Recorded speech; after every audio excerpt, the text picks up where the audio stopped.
Hello, ladies and gentlemen. Shall we make a start? I heard the bell ringing outside, so I see people coming in. So welcome, colleagues.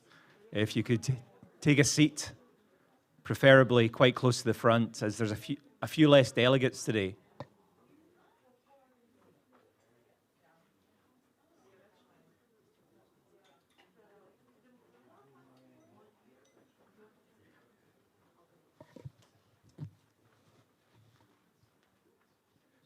Okay, well, welcome friends, welcome colleagues to the final day of the annual meeting. And it is great that we are meeting as a community, as I said yesterday.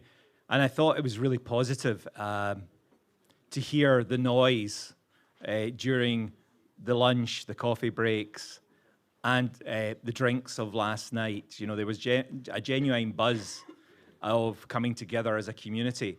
So we only have a half day left, so let's keep those energy levels up. Let's keep exchanging ideas, asking questions, making comments. So anyway, just a few housekeeping points. As you know, I'm Robert Pollock. I'm a senior advisor with the EU's Co-Regions in Transition Initiative, and I'm the Master of Ceremony. So now on to the housekeeping rules. I think you're all aware of these. The food and refreshments will be served outside. For those in the room who want to make a point or a question, please raise your hand. For those who are joining us online, as there are many, please use Interacto, and I'll be explaining how you do that in a moment. And as I mentioned yesterday, the color of the lanyard represents where you come from. So obviously, we ran through that yesterday, but just to refresh our memories, orange for Bosnia-Herzegovina, red for Kosovo, blue for Montenegro, grey for North Macedonia, black for Serbia, yellow for Ukraine, and green for the rest. Hence, I'm wearing a green lanyard because I'm one of the rest. If we could have the next slide, please, that'd be grand. So just in terms of interpretation, I'm sure you've mastered this by now, but there's no harm in repeating it. As you're aware, there's a range of languages available. For those who are in the room, please download the Interacto app at app.interacto.io and enter the code WBUA 2022. WBUA is uppercase. Plug in your headphones and select the language channel. For those who are joining us via YouTube, I'm sure you saw what the guidance there. In terms of submitting Slido, this is important, especially for the online audience. Please, we do value your comments. We do value your questions. So please use Slido. Also, for those in the room, be prepared to use Slido. As I understand, there will be an actual poll, similar to what we did yesterday with the World Bank. So please do have Slido ready. And to use Slido, please scan the QR code you will see on your screen or type in slido.com in your browser. The word code is WBUA, all uppercase, and you will see a tab named Q&A. And obviously, once you've asked your question or your comment, please press submit. And as you're aware from yesterday, we're only asking for questions and comments in English. So please remember that. And as I said, we'll also be using Slido for online polling. So moving on. Thank you. The agenda is relatively straightforward this morning, but is very complementary to yesterday's. Obviously, yesterday we talked about the wider policy landscape, the wider energy landscape in Europe, and how challenging it is at the moment. We then reflected on stakeholder engagement, and then we began to think through issues around repurposing, site remediation, etc. So we finished on land, so it's quite appropriate that we are actually now looking at labor and capital, almost like the three pillars of the economy: land, labor, and capital. So the first session we'll be looking at human capital development in co-regions, which seems very appropriate, seeing we talked about the whole question of skills, retraining, youth opportunities, gender yesterday in the labor force. So I think it'll be a very interesting discussion. We then have a coffee break, and then we'll be discussing financing in the Western Balkans, and that will be a very interesting issue to leave on. The closing session, I'm delighted that we've got Xiaoqing from the World Bank closing the session today, and also Elodie Salle from the Secretariat. So that will bring everything to a close, and then we can wrap up for lunch. If we could have the next slide, please. Thank you. So I think I've said welcome to the event, so great to see you. But I just thought I'd say a few words about yesterday. As I said, yesterday we looked through a number of lenses. We looked through stakeholder engagement, we looked at land rehabilitation, repurposing, and today we're looking at, obviously, through the lenses of labor and capital. But last night when I was reflecting on my notes, looking at my notes, there was a number of recurring words that really struck me. Paradox, dilemma, conundrum. I thought conundrum was a great word to describe the energy transition in the Western Balkans.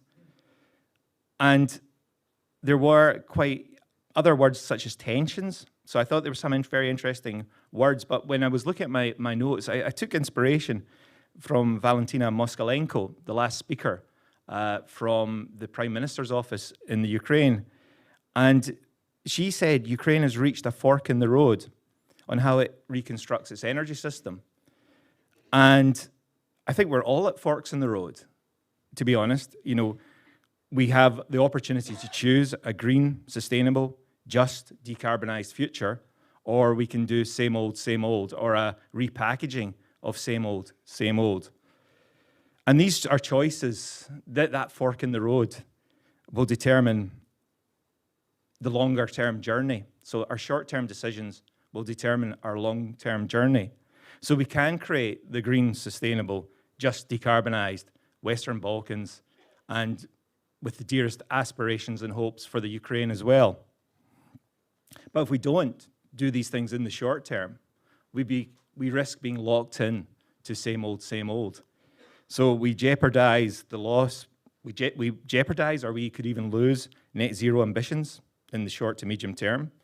We heard about stranded assets yesterday, which could become an incredible liability. We have enough liabilities, thank you very much, in coal communities. We don't need more liabilities and stranded assets. We may jeopardize energy security in the medium to longer term. And we could forfeit the dynamic green economy for our young people that we spoke about. So we do stand at a fork in the road, all of us, policymakers, private sector, NGOs, and we have decisions to make in the short term, because those decisions will determine the journey in the medium to longer term. The great thing is, I thought yesterday there was a real sense of momentum in the room, a real sense of collaboration, a real sense of a desire for change. There was a real energy. I think that's what happens when you bring people together, not just online. So hopefully today we'll build on that. But actually, it's not just about today. It's about the coming weeks, months, and years. And so today is, and yesterday, was about shaping the agenda for the initiative. It kicked off in 2022. There is definitely momentum now, but we've got to build on that momentum. And I thought the principals gave great insights into the services they can provide. And I think you also, the delegates, gave insights into the things you need. So please keep that coming, because that will shape the agenda for the coming year. So anyway, enough from me.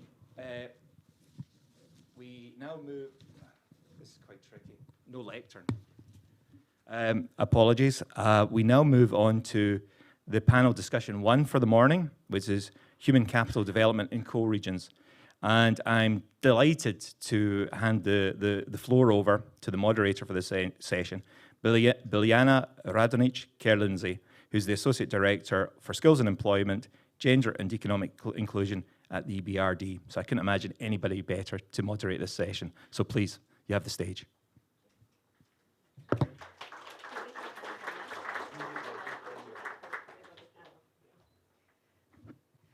Good morning, everyone. It is lovely to be here, and I really enjoyed the first day. I would like to ask the panelists to please join me here at the platform. So I feel very lonely. So I would make a couple of opening remarks this morning, and then introduce this distinguished panel to you.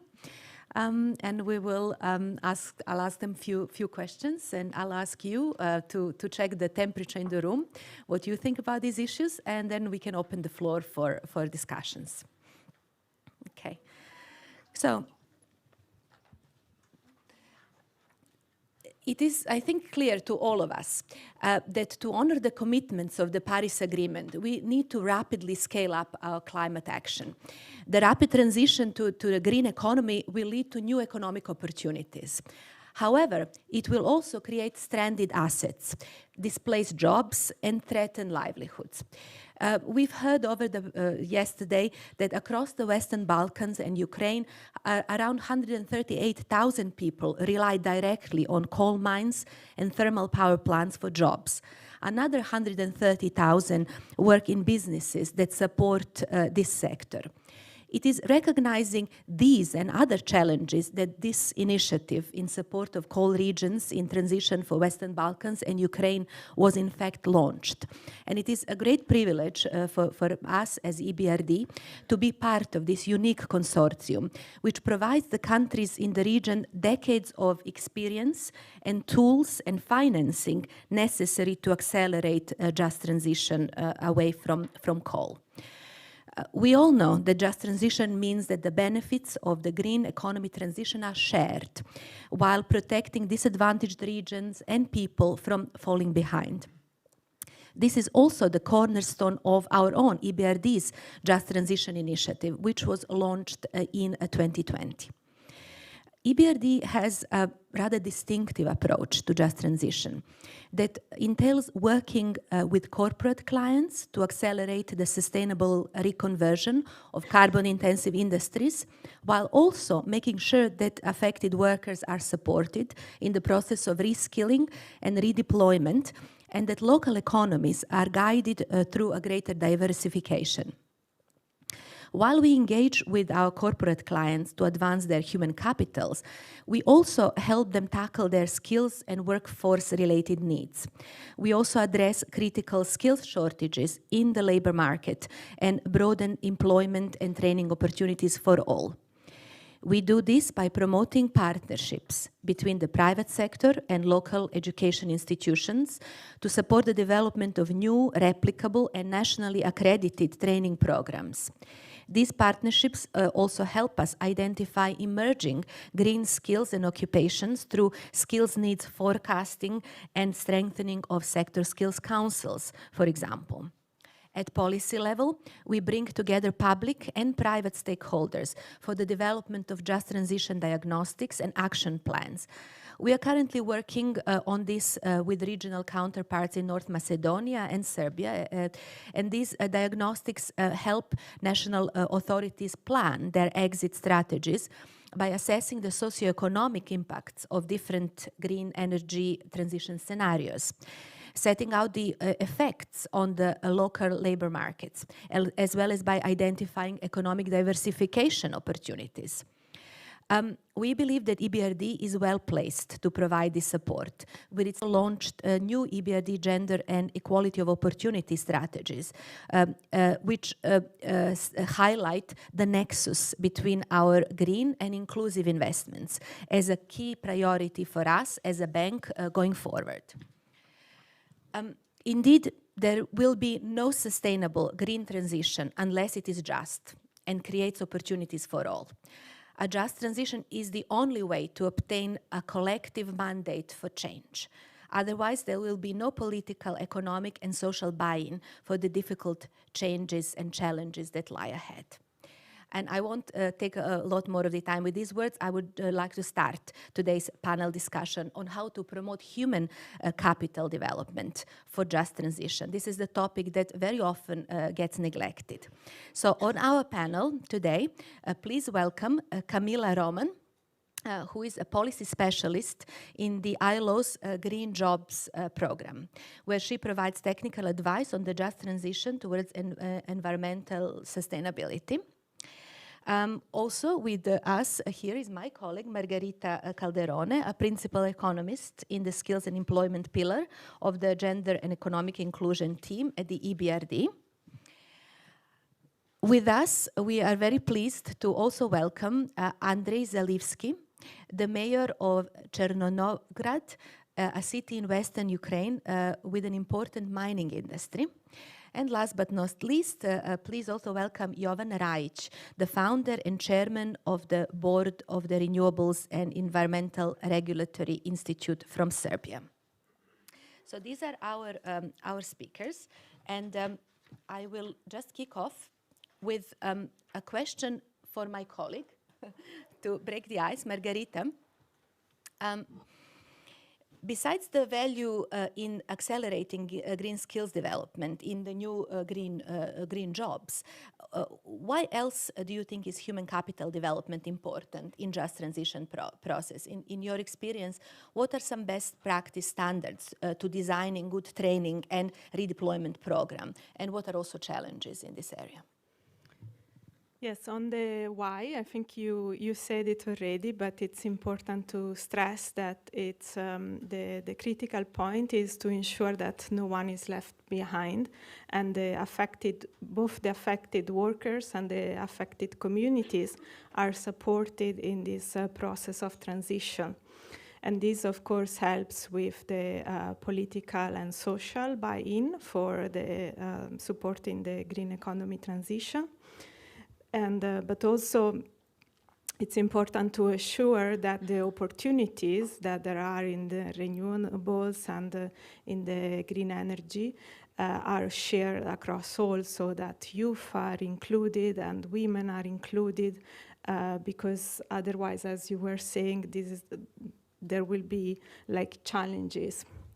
And of course, it's also important to forecast what are going to be the skills needs in terms of the green economy, so that we can prevent skills shortages. As a speaker was saying yesterday, we should be as prepared for the phase-in of new technologies as we are for the phase-out, and this is the same for skills, because otherwise these new technologies will have issues in adoption if there aren't, if the skills to adopt them are not there. So we should be prepared for that with the forecastings of the skills needs. And this will ensure that the green economy transition can really be a success for all. On the best practices, it's important to bring together all the relevant stakeholders, which means bringing together the energy community with the community that deals with education and labor reforms at the national level as much as at the local level.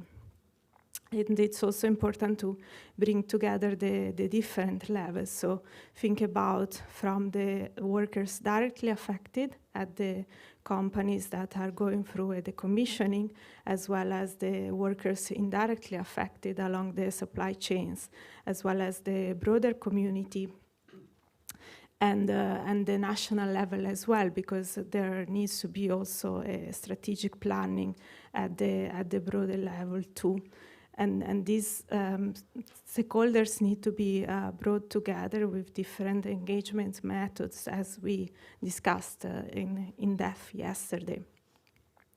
And that's really the best practice model to support a just transition going forward. The challenge is to make sure that the transition doesn't exacerbate pre-existing inequalities. For example, the energy sector is we know, highly male-dominated, and since most of the affected workers are males, it would be easy maybe to forget about gender, but it's important to mainstream gender activities across just transition activities, and I know that the World Bank colleagues have a very good report out on how to ensure that a feminist approach can be applied in the coal sector, and I think that's also sets out a best practice model on how to put women at the front of the green energy transition. Thank you, Margherita. You raise a number of very interesting points, and one of the things I would like to pick up is about forecasting.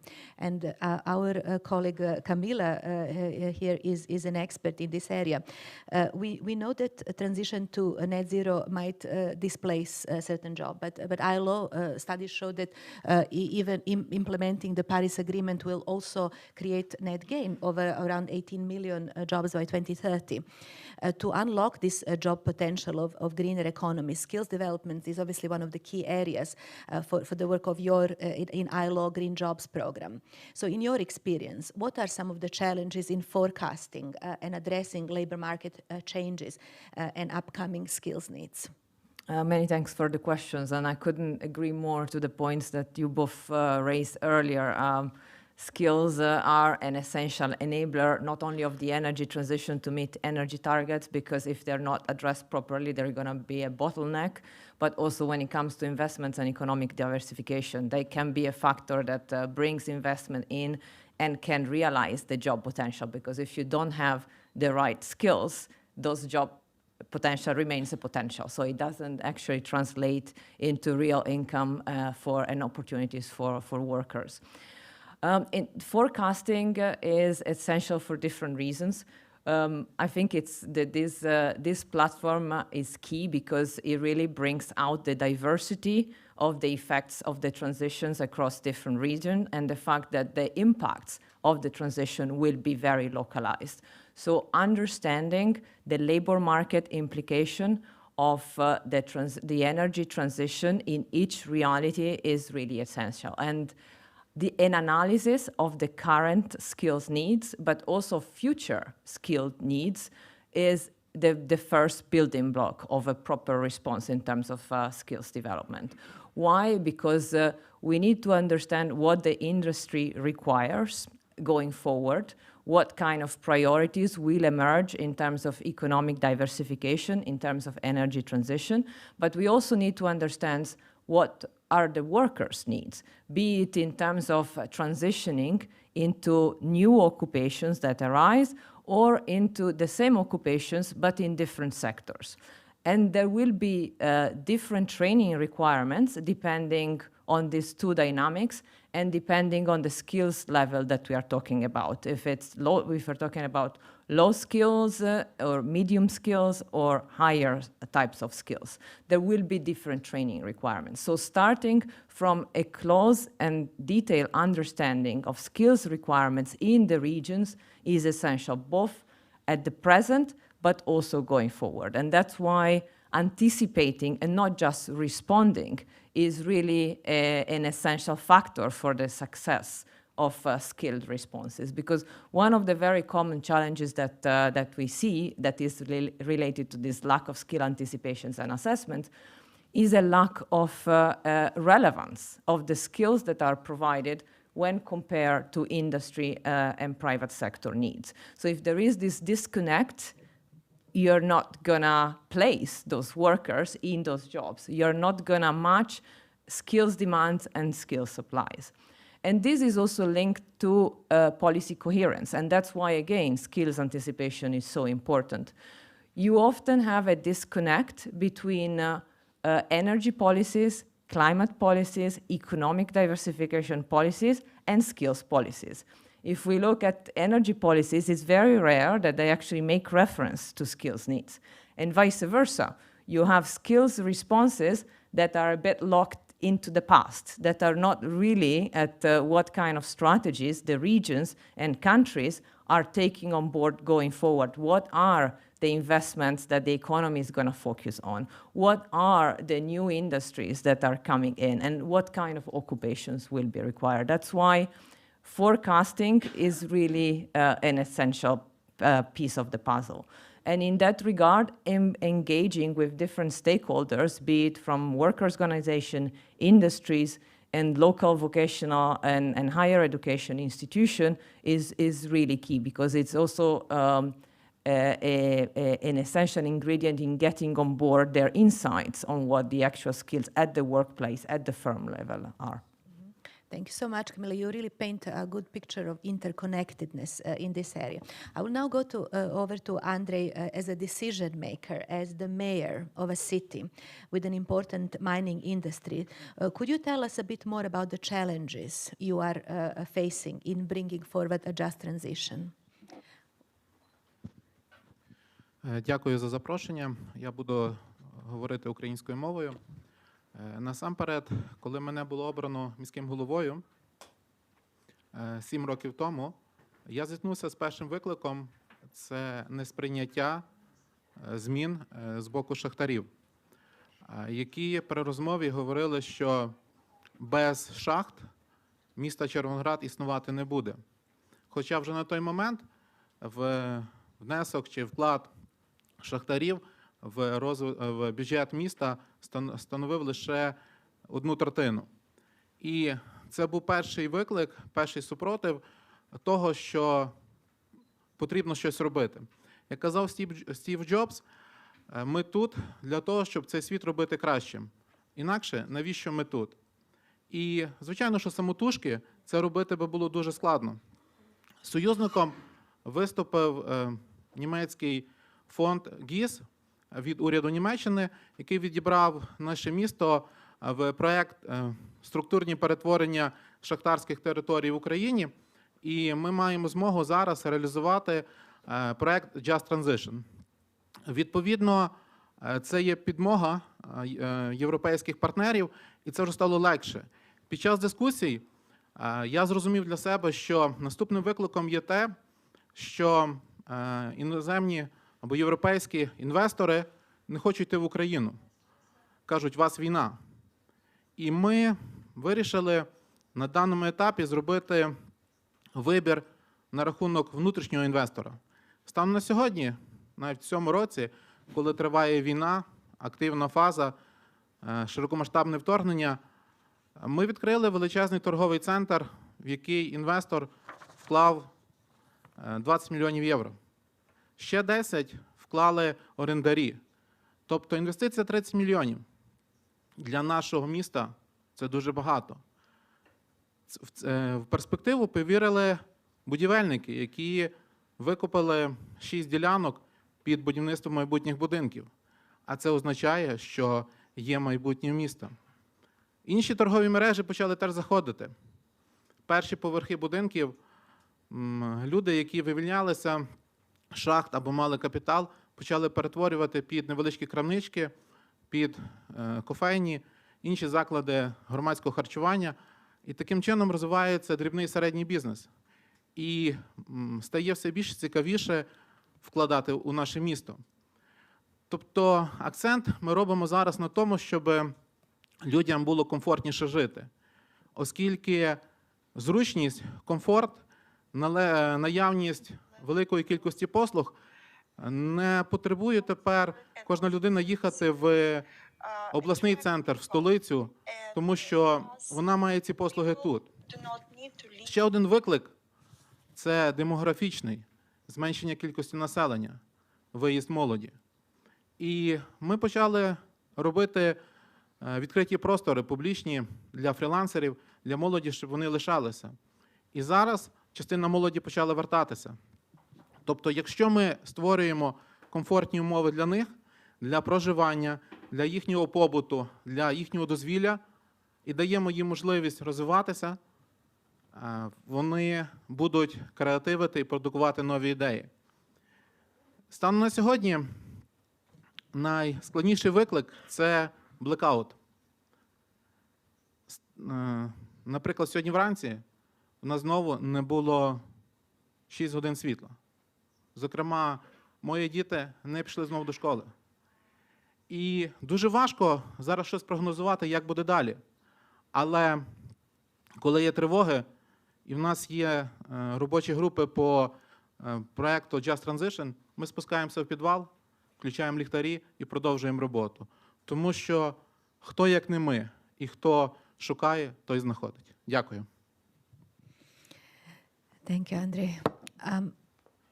Jovan, moving over to you, considering your legal background and experience in this topic, Could you share your thoughts on what needs to be done regarding the legal framework associated with reskilling and TVET system, and what are the key challenges in implementing such reforms?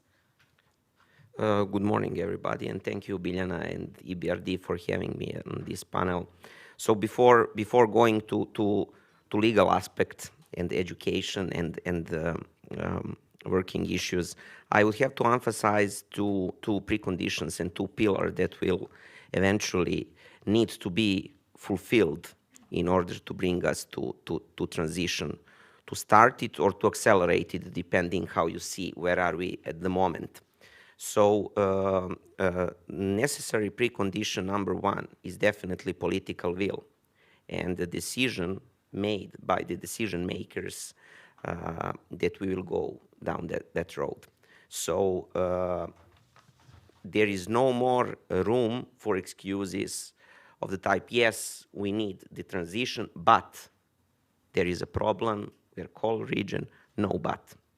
Unfortunately, that could be excused 20 years ago or maybe 10 years ago, but not anymore. We saw yesterday, who was here, great example from the mayor from Bosnia and Herzegovina, from Živinice. Unfortunately, he's one of the rare examples, positive examples on the entire Western Balkans. So this decision has to be made by the governments, and the strategies should be formed in a way to allow those people to act that way and to do their job in that way. The second thing is support and strategic and structural support from the EU to the Western Balkans countries. We should altogether rethink the models that were implemented so far, because the practice showed that there is a lot of deficiencies in that way. So we heard also yesterday on the panels that the banks are doing their jobs, but the structural support from the EU is also very important and is also necessary in order to do the transition properly. Now coming to the question that you asked, this type of strategies and models is not cannot be persuaded only through adoption of the laws and bylaws and the legal frameworks. It starts much earlier, talking about this decision, talking about the strategic documents, action plans, national plans. But the problem is, and I'm talking about entire Western Balkans here and all the entities in the Western Balkans, about the perception of strategic document, about the adoption of strategic document, and about their perception, what they should achieve. Our thinking, to simplify, is if something is not obligatory, then we don't have to comply with that. Then we will adopt it, and then we will find the ways how to not implement it entirely. So the perception of the strategic document and the participation of the stakeholders that should be involved, that were all mentioned yesterday, should be improved. So the governments should include all the stakeholders and treat their comments and their suggestions with goodwill and try to find the best possible solutions at that moment, to be realistic, but to be also ambitious and to include all the stakeholders. We saw the same problems with the countries of Visegrad Group, and still there are problems with the implementation. I'm talking now about, most of all, from my perspective and perspective of my organization. I'm talking about CSOs, I'm talking about think tanks that could provide knowledge and the solutions. I don't see a positive reaction from the other side in a sufficient manner. And that is something that we should all be worried about. Thank you, Jovan. So now you have heard our four panelists from very different backgrounds to talk about it, but we would like to hear from you, just to understand of the people in the room. What do you think, why is skills development and human capital development important in a just transition? If you could pop in that in your in slide format, so that we can have we can hear what your thoughts are. From your unique background, from where you sit, how do you what do you think? Why is this an important topic? There are a number of options. There is no right or wrong answer, really, and it's not something we will reveal at the end. It's just rather to see where you stand. Political buy-in and social acceptance appears to be most of you believe that is a prerequisite for it seems like for promoting. Protecting workers as economies go greener, enhancing, addressing skill shortages for emerging green occupations, unlocking job potential.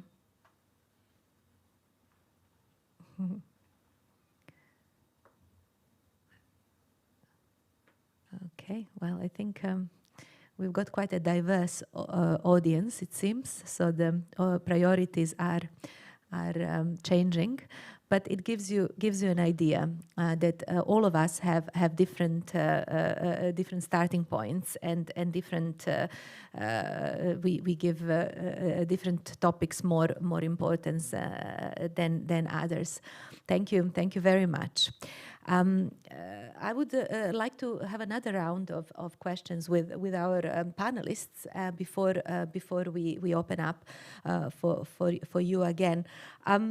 Now let's start with some concrete examples. Margherita, can you tell us more about the project that EBRD is leading on under our Just Transition initiative, and specifically how we promote skills development, and what are the roles of partnerships and technical assistance in this whole package?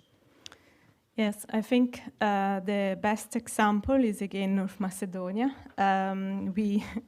We started with an investment earlier this year of 25 million to develop 30 megawatts of solar energy in both Oslomai and Bitola as solar on mines investments.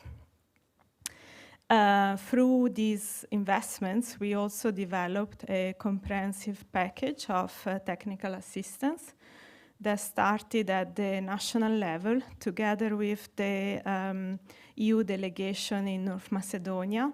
We developed a just transition diagnostic and action plan for the country to understand what are the possible timelines for the different green economy scenarios, and what does this mean in terms of preparing for it, depending on the speed of the green transition.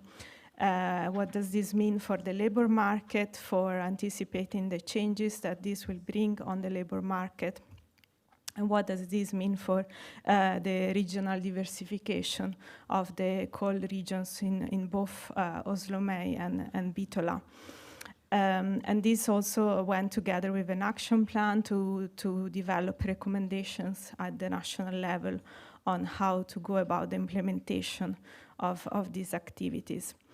But we also went dig deeper in the implementation and work together with ESM through our investment to make sure that they thought about a strategic workforce management plan so that they could identify what were the skills profiles of the workers at risk of redundancy, their direct employees, but also along their supply chains, and also taking from the results of the Just Transition diagnostic, look at what were the opportunities, identify skills gaps between the existing skills profile and possible opportunities, and develop a skills development plan that in a comprehensive way. And for this, as Camilla was saying, we divided between those that are low and medium skilled that were working on coal mines, and those that are more higher skills that were working on the power plants as engineers. And we are going to help develop different, about at least 5, we think, vocational courses for retraining the lower skilled people for jobs that we think are in demand in the regions, such as for construction workers, welders, and so on, as well as a course for more professional people to develop the green skills and energy efficiency competencies that they will need to become the engineers in the renewable power plants, as well as develop courses for people that might want to transition into entrepreneurship. So for agribusiness or other type of self-employment activities. And these went together with with the development of different modules for reemployability and helping people with career guidance, because it's also about changing the mindset of these people so that they are open in looking for the new opportunities. And here ESM was quite good because they employed a psychologist to support the workers through this transition process. And this also this is going to be developed together with local educational institutes, and we were talking with the University of Bitola just yesterday, as well as the National Unemployment Service, because of course it's important to make sure that this is tailored to the context as much as possible. And it will also go together with an engagement at the national level with the Ministry of Education, so that they're going to develop a national skills strategy for retraining not just the workers at immediate risk of redundancy, but also going forward. We know that there are at least 4,000 people involved in the coal industry in North Macedonia. So this will really be a plan to develop a strategy for the redeployment of everybody who is going to be affected in a way that takes into account what Camilla was saying about the skills anticipation for different types of green competencies that they will have to be developed, and the new type of curricula that will have to be set for this. Thank you so much, Margherita. And of course, we are planning to do a similar intervention in Serbia in the near future.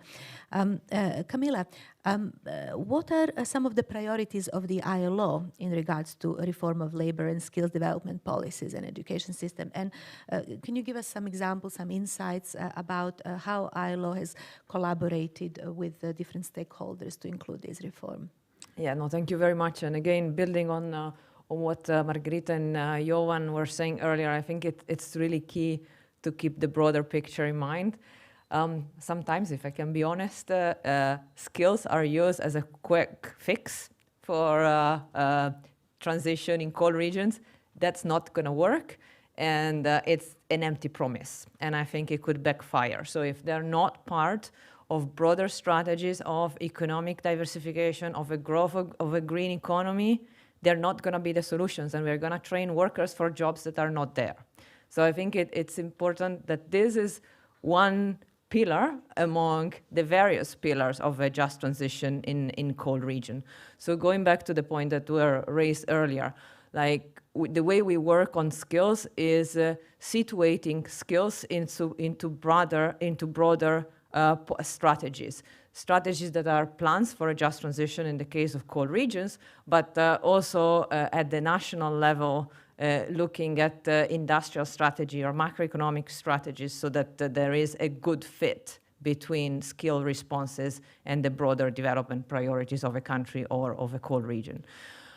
When it comes to specific approaches that we deploy, we have a few angles. Of course, one is starting with anticipations, because to make sure that the responses are actually relevant to the needs on the ground.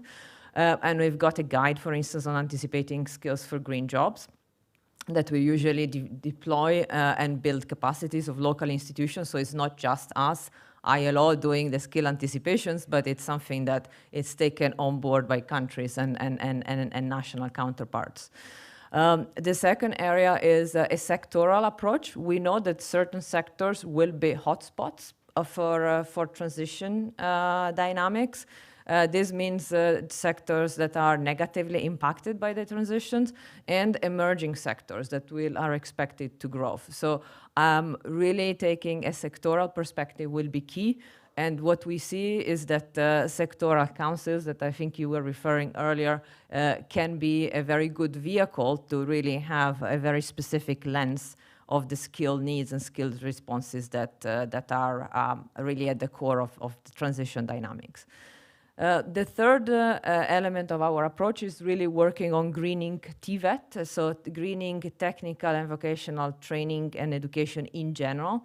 And this means, again, based on skills identifications, based on social dialogue with workers and employers organizations and various education institutions, coming up with an approach that starts from qualifications, so what kind of occupations are gonna change, and what are the skills requisites within those occupations, and then adapt the qualifications and develop relevant training curricula or update them. A last point that I think I would like to make is that we sometimes refer, like for a quick word, we say green skills. Green skills are a bit misleading as a term, because the type of skills that we need in the transition will be both green and non-green. So there will be some core skills that are transferable and cut across occupations, like problem solving, like communication, like change management, that are essential for the transition to greener economy and are essential for the competitive advantage of core regions. These are not, strictly speaking, green skills, but they're still going to be vital for workers to really transition effectively into the future of work. The second element is skills that are more closely related to specific occupation, and they're more technical. So in that case, of course, you will have two sets of dynamics. Some skills requirements are associated with brand new occupations that will come from a shift to a greener economy. But in other cases, it will be more of an update of training curricula to take on board specific changes in technologies and processes. If we think about building managers, how managing building with a energy efficiency angle, using new technologies for energy management in building, plumbers, looking at issues about water savings and new type of implements in the plumbing sector. These are not brand new occupations, but at the same time require an update of curricula in order to make that relevant. This is very different from new kind of jobs that will emerge and will require a whole set of training that are developed and put in place. Thanks. Thank you, Camilla, so much for reminding us of this. We all know this, but you see how long it takes to explain what green skills are not. So that's why we all use the shortcut of green skills. Andriy, I will come to you now. When we were researching for this panel, we found out that apart from being a mayor, you used to also be a director of a higher vocational school. So we would like to hear from your experience in that area. What are the key issues with regards to the reforms of TVET systems, and how can partnership be useful in advancing these reforms from your experience from Ukraine?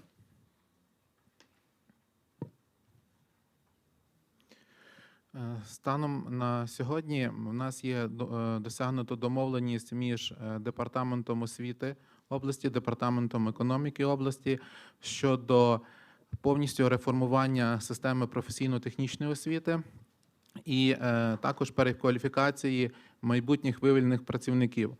В цьому році ми відкрили перший курс. Це електрик з ремонту та обслуговування сонячних панелей. Область хотіла його відкрити в наступному році, а я кажу, а навіщо чекати? Ми вже спізнюємося. І спочатку не було набору, мій син туди пішов, і виявилося, що він став хорошим амбасадором, діти потягнулися інші, набрана ціла група. Це діти, які мали йти на шахтну спеціальність, вони не пішли, вибрали собі цю. Надалі ми плануємо ще спеціальність, яка би займалася тепловими глибинними насосами.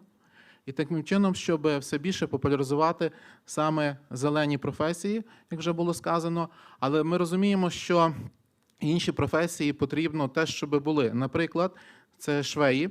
У нас є 2 великі швейні фабрики. І, відповідно, потрібно, щоб ця професія не занепала і щоб це виробництво було, потрібно трошки модернізувати навчання, додати нове обладнання. І в минулому році таке обладнання завезено, створено ще один новий практичний навчальний центр. І зараз ми розуміємо, що така професія, як слюсар-підземник, можливо, скоро вже буде не актуальна. Натомість, як було сказано, є брак слюсарів по водопровідній мережі, каналізаційній мережі у міському господарстві. Ми готові зараз виділити кошти з міського бюджету, щоб дофінансувати закупівлю обладнання і відкриття ще одної спеціальності. Станом на сьогодні ми потребуємо дослідження можливих потенційних інвесторів, хто готовий би був зайти на наш ринок і яких фахівців йому потрібно підготувати. Тому що ми можемо думати одне, а великий бізнес каже, а нам треба щось інше. І от зараз ми зупинилися на тому етапі, коли 5 грудня у нас буде великий такий бізнес-консультація, де ми будемо обговорювати з бізнесом, яких фахівців їм потрібно, щоб можна було готувати і залучати потужний заклад вищої освіти у місті Львові, Львівська політехніка, який готує технічних спеціалістів, щоб об'єднатися з ними і готувати кваліфікованих робітників на ринок в нашій громаді. Дякую. Thank you. Thank you very much, Andriy.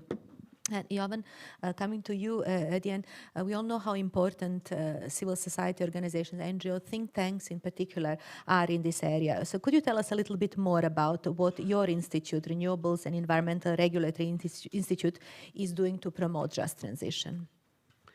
Yeah, well, first of all, we are trying to educate and to encourage people to participate in the processes. This window is not big enough, as I said before, but there is a window. And we are trying, at least from the procedural perspective, to provide them with some knowledge and some procedural rights that they have to participate in these procedures that concerns them. I have to say, Camilla mentioned before and gave me the link to this topic. We were analyzing in Serbia as a possibility, as one of the possibilities in NECP, nuclear energy. And this debate was not so loud because the decision maker doesn't know how popular that would be, so they are just examining the possibility and everything. There are only 2 problems with that alternative. First, it's forbidden by the law in Serbia in the last 40 years. So before changing the laws, you cannot analyze this possibility. The other problem is that we canceled this subject on the university. We don't have nuclear engineers for the last 40 years also. So before even start to think about something, there are certain preconditions to be fulfilled. And this is why I'm talking about the strategic approach. If we start tomorrow, in the next 20 years, this wouldn't be a realistic scenario. So, and if the public was properly consulted when this possibility was analyzed, then maybe somebody will tell that. The other example unfortunately again from Serbia, is that currently we are working on the energy strategy until 2050, as we heard from the media, because the agreement was signed between the government and one consultancy company from Norway, but it's not publicly disposed. We don't have insight into this document. I think the documents of this importance and so much forward-looking documents, I repeat, until 2050, are something that should at least consult the interested public. So to go at the beginning of what I was saying, we will do and we are doing our best to try to enable this room for the civil sector, for think tanks, to be included, to participate in the process, and to be asked. Unfortunately, there is we need the other side to see importance of this and to include us. Thank you. Thank you very much, Jovan. So you have heard what our panel had to say, and while you're thinking about your questions, let's do another round of Slido to hear what your views are. So we've made a point that collaboration is key to ensuring the transition is as inclusive as possible. So what stakeholders have the role to play in guaranteeing that everybody has access to skills development opportunities? We've got, we've mentioned a few here. What are your views? What are the most important stakeholders, or make sure that we don't forget any? Maybe in your question, we may have forgotten some. You might want to point it out to us. Education providers, MDBs, governments, local authorities, civil societies, NGOs, companies. We talked about many of them. They obviously all have the role to play in different, to a different degree. But just gives you a sense of how everyone is feeling about it today. So I think I'll again no right or wrong answers, just views and collecting your ideas. I think we could now open the floor to your questions, and I can see already a lady here in the third row would like to ask something. Thank you very much. Very interesting and I believe useful panel. I completely agree with you, Camilla, when you're saying that we need to look bigger and longer. Because if we will be short-sighted, then it will bring us to the situation like, for example, I can share with you my experience from day before yesterday when I arrived to the airport in Brussels. When I came out to the street, I saw a long line to taxi. I spent over there about 30 minutes. And all the time, I saw big vehicles sometimes when they pick up only one person. And when I asked my driver, when my turn actually came, what's going on? Maybe we can get somebody else because I'm going to downtown to Sofitel Hotel. Maybe somebody else would like to go. He said, no, because everybody needs work. Job. And we have this problem now because we had COVID and a lot of drivers, they were fired. Now we don't have enough drivers and we do have our rights. So I'm afraid that similar situation can be in different spheres. If we don't have planning, maybe at government level, so we understand what's going on. When, Andrew, you said that only 30% of budget now, of your budget, comes from coal industry, I can tell you that that 30% can be anchor for additional coming to your budget. Because if you won't have some more or less big industry in your city, the purchasing capacity will drop down. And then you won't be able really to have additional resources in the budget. So we need to plan at national level.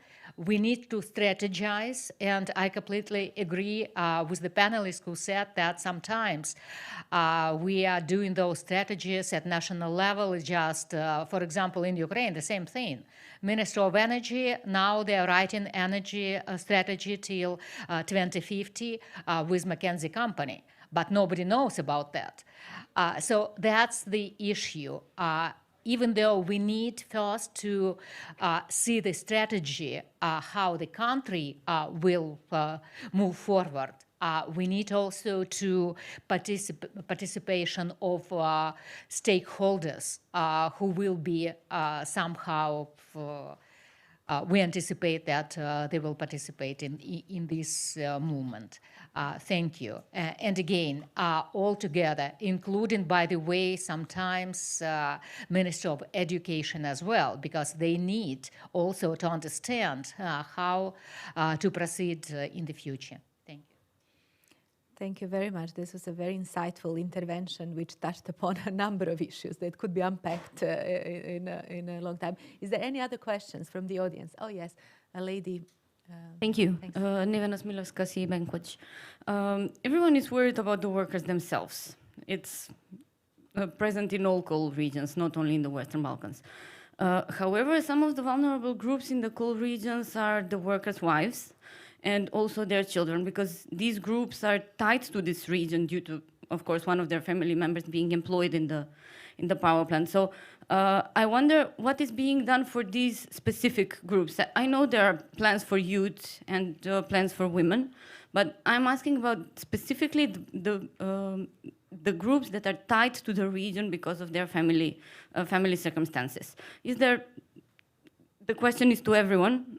So is there anything that is being done specifically for the workers' wives? I'm particularly interested in this because, for example, Bankwatch Romania had this very interesting report lately identifying that workers' wives very frequently remain widows early, and because they were married to people who had high salaries, they have basically no skills. So they remain widows, and they remain more or less without anything.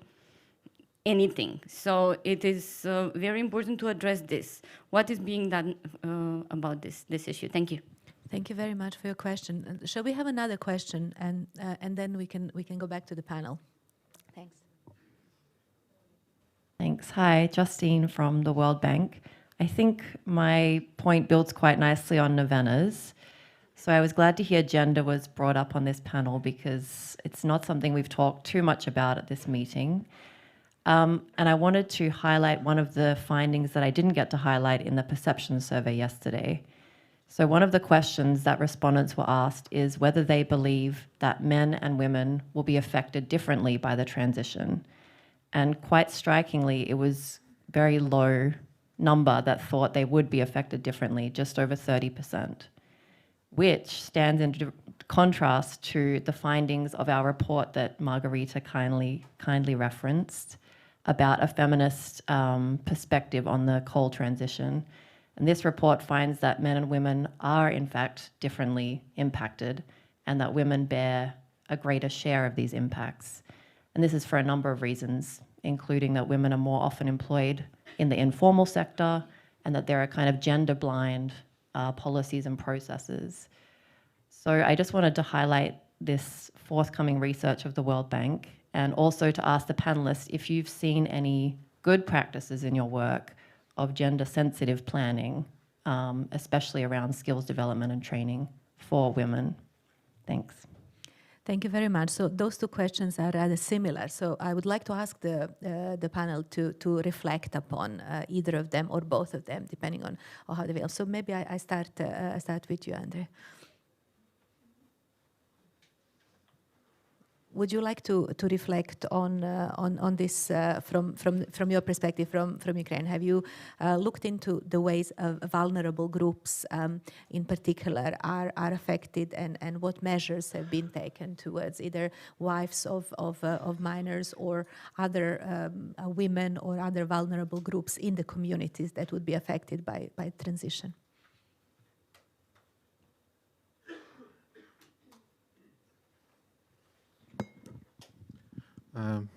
Щодо гендерного підходу, то хочу сказати, що в нашому плані перетворень він теж врахований. І ми взагалі плануємо в перспективі створити такий дім трансформації, де буде простір-майданчик тих людей, які будуть потребувати нових змін і нових навичок, нових знань, щоб вони могли там здобути їх. Спільно з ГІС ми розробляємо концепцію і майбутнє будівництво даного дому трансформації, де будуть коворкіуми. Щодо того, що було сказано, що жінки високооплачуваних робітників не працюють, це не є цілком вірно, працюють. У нас зараз активно розвинута сфера послуг, де жінки є активні, в тому числі і жінки, які є підприємцями, які мають крамнички, які мають перукарні, салони краси, інші. Тобто вони вкладають кошти в дохід своєї сім'ї, родини, і інколи навіть заробляють більше за чоловіків. Тому в нас рівномірно розвивається. Крім того, ми розуміємо, що жінки, які працюють на шахтах, якщо вони втратять роботу, не треба їм пропонувати знову важку роботу фізичну. І не треба працювати 12 годин, треба працювати головою.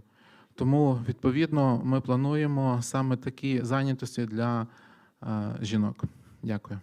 Thank you. Thank you very much, Andriy. Jovan, would you be able to briefly reflect on this topic?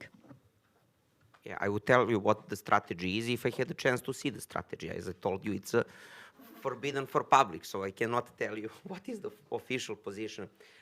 However, very briefly, I think this is a very important question. However, it's advanced level of just transition, and it shows how at the very beginning we are, because I didn't heard for any from any significant stakeholder even to mention this as an issue. So this also shows something. Yes, the lack of information also shows something. Yeah, thank you, Camilla. What are your thoughts on this? Yeah, I think there's a couple of things. One is an issue of participation, going back to the whole need for consultations and for representation. So we also know that women are not well represented in decision-making and in consultation processes. So that, of course, is going to bias the kind of decision-making that are made around just transition and the cold transition. So the moment we don't make the process is more inclusive and representative of women, is gonna bid against them. So I think that's an essential part of the response. The second part is an issue of visibility. I think housewives and a lot of women that are working in cold regions are not the visible ones. So if there is not a proper analysis of the gendered impact of the cold transition, they are gonna be left out and they're gonna be left behind. So it is really essential that it's built in this kind of assessments of labor market impact, of social impact of the cold transition, and that they're taking on board into forward-looking strategies, because there are different sectors of the economies, certain sector of the economies, because of occupational segregations, because of disparities in skills, are gonna reproduce inequalities rather than change the inequality structures. And there, I think it's essential, for instance, to look at the representation and access for women into science and technology type of skills, which we know are going to be really important in the green transition jobs. It's also important to look at the care economy, because the care economy can be an engine of growth if it provides the right quality of jobs and the right skills requirements. But at the same time, you also want to avoid a continuation of gender stereotypes. So the care economy is for women, and the new heavy industry jobs or tech jobs are for men. So I think it's really essential to have a gender lens.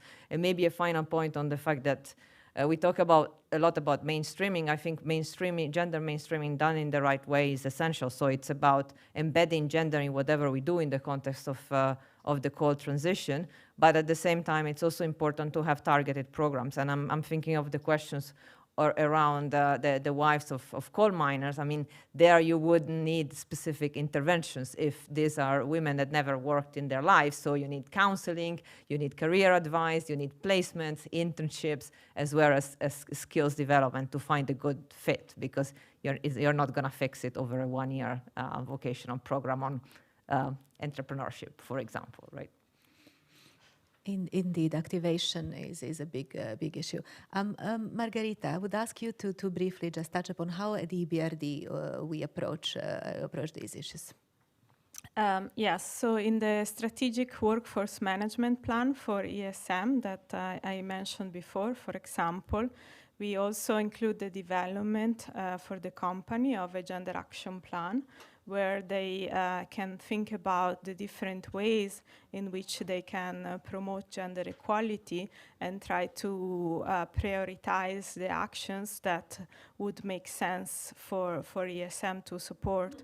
So this includes the attraction of more women within the sector, the promotion of women within the company to management positions, for example, but also the making sure that any retrenchment plan that they might have is, of course, gender responsive and takes into account gender sensitivities.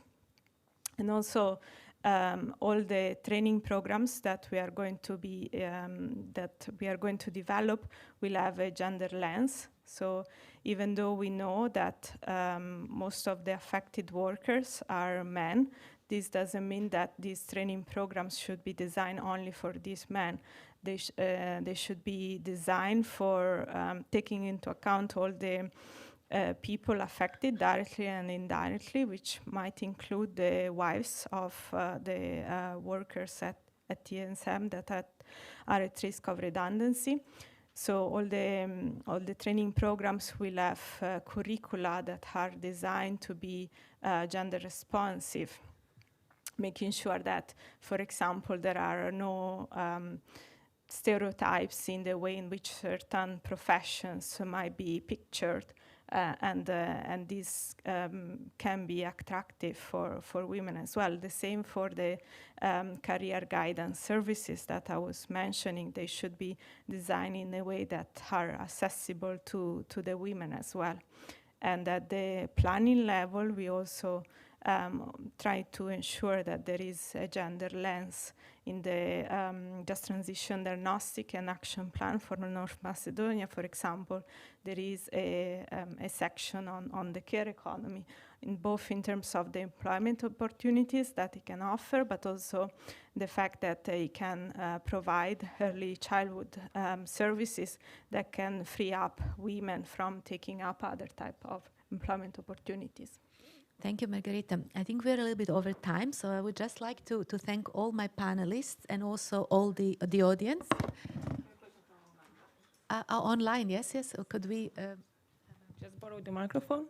So we have a question from online audience. It is the question is, what kind of programs do you think to prepare for NEET people for their integration on the green labor market? So for people belonging, for not employed people and people belonging. For people not receiving any sort of education or vocational training. For NEETs, I think maybe Camilla, you might wanna reflect on how NEETs are approached in this context or more generally. Yeah, I think it's important to bear in mind the needs of various segments of the population. As you were saying earlier, one is the negatively impacted workers that might lose their jobs. The other is new entrants to the labor market, because I think we should also be looking at the future of the coal regions. So what youth, what kind of skills do they have for the occupations of the future? But also when we talk about vulnerable groups, we are talking about different types of vulnerable groups, and some of them might be those that are low income, low educations, and they might require specific training programs that are inclusive, and they might be comprised, for example, of apprenticeships and internships and on-the-job learning, and a recognition of informal skills as well, so that they can upgrade and get the qualifications that enable them to access other types of opportunities without locking them into low pay and marginalized type of jobs. Thank you very much. I think that's all we have for you this morning on this topic. And I think, well, thanks to the audience for listening to us, for responding to the slide questions, and for your questions. That's all. I think I'm taking you away from the coffee break, and we will then be back for the finance panel, which I look forward to. Thank you very much.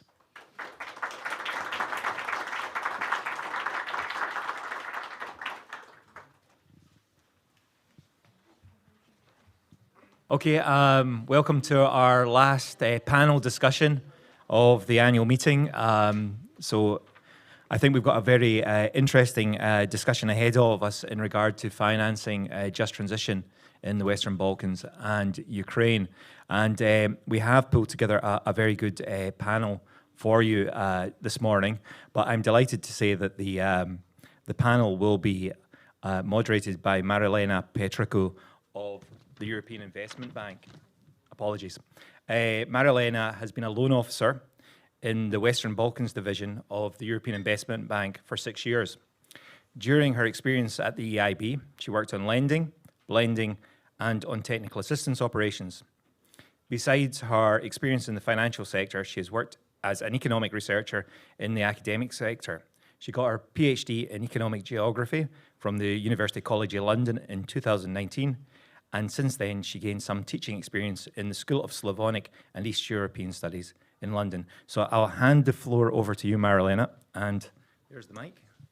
There's the piece of paper. Thank you, Robert.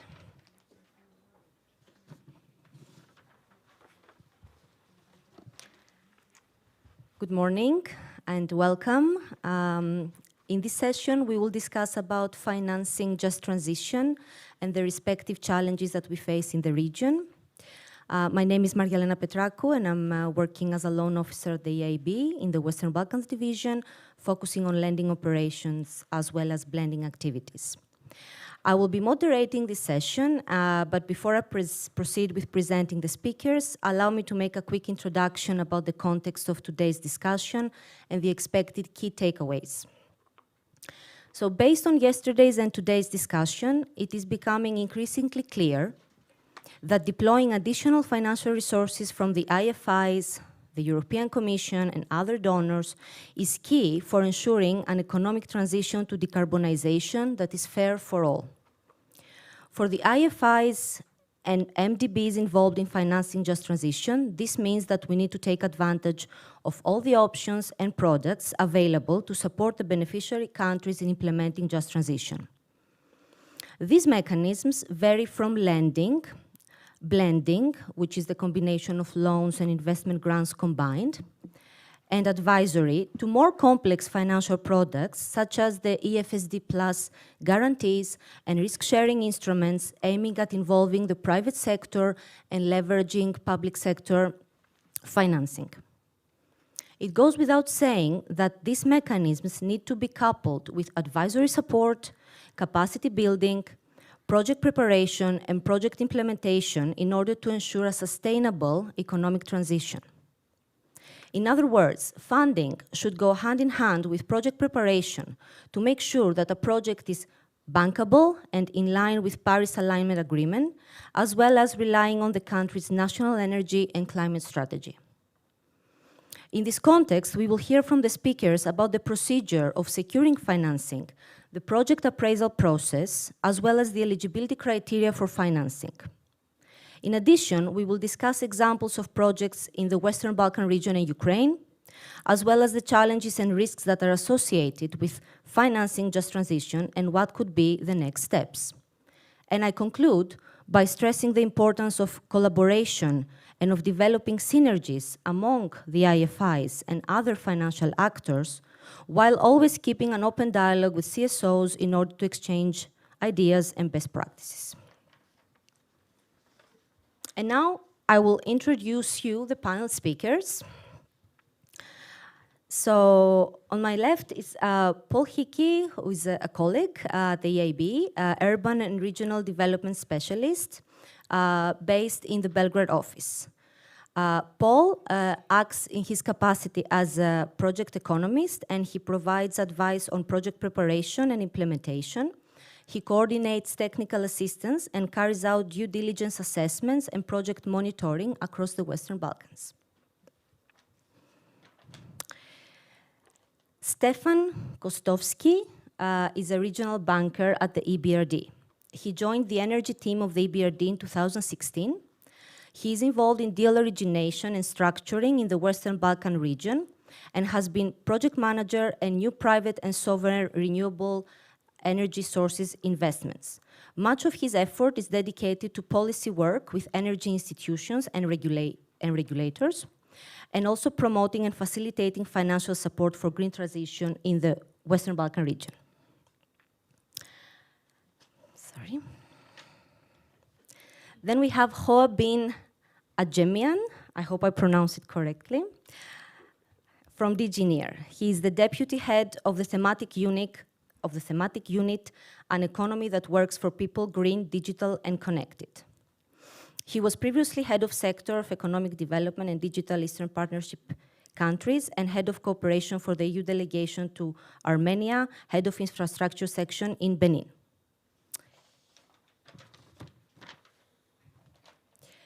Then we have Rina Kryeziu-Rogova from Kosovo. Is a senior officer of heating systems and natural gas at the Energy Department in the Ministry of Economy in Kosovo. Rina, prior to joining the Department of Energy, she was an inspector of thermal energy in the Energy Inspectorate at the Ministry of Economy, and currently she is a senior officer on district heating and natural gas systems in the Department of Energy at the Ministry of Economy in Kosovo. And last but not least, we have Viktor Berishaj. He's the Western Balkan Energy and Climate Policy Coordinator at CAN Europe. His focus is the energy and climate ambition of the Western Balkans and exploring the utilization of possibilities to achieve them, namely through the Energy Community Treaty and the accession process through credible pathways. So thank you very much for your participation. And we are looking forward to have a very insightful discussion about financing just transition and the opportunities and challenges. We're going to talk about concrete examples of projects. And we will have 2 rounds of questions. And at the end, I will give the floor to the audience to ask any questions, because I'm sure this topic is very interesting for all. So I will start with my first question that goes to my colleague from EIB, Paul. So Paul, can you tell us about what are the eligibility criteria for financing at the European Investment Bank, and what are the key financial and non-financial advantages of EIB financing? Thank you.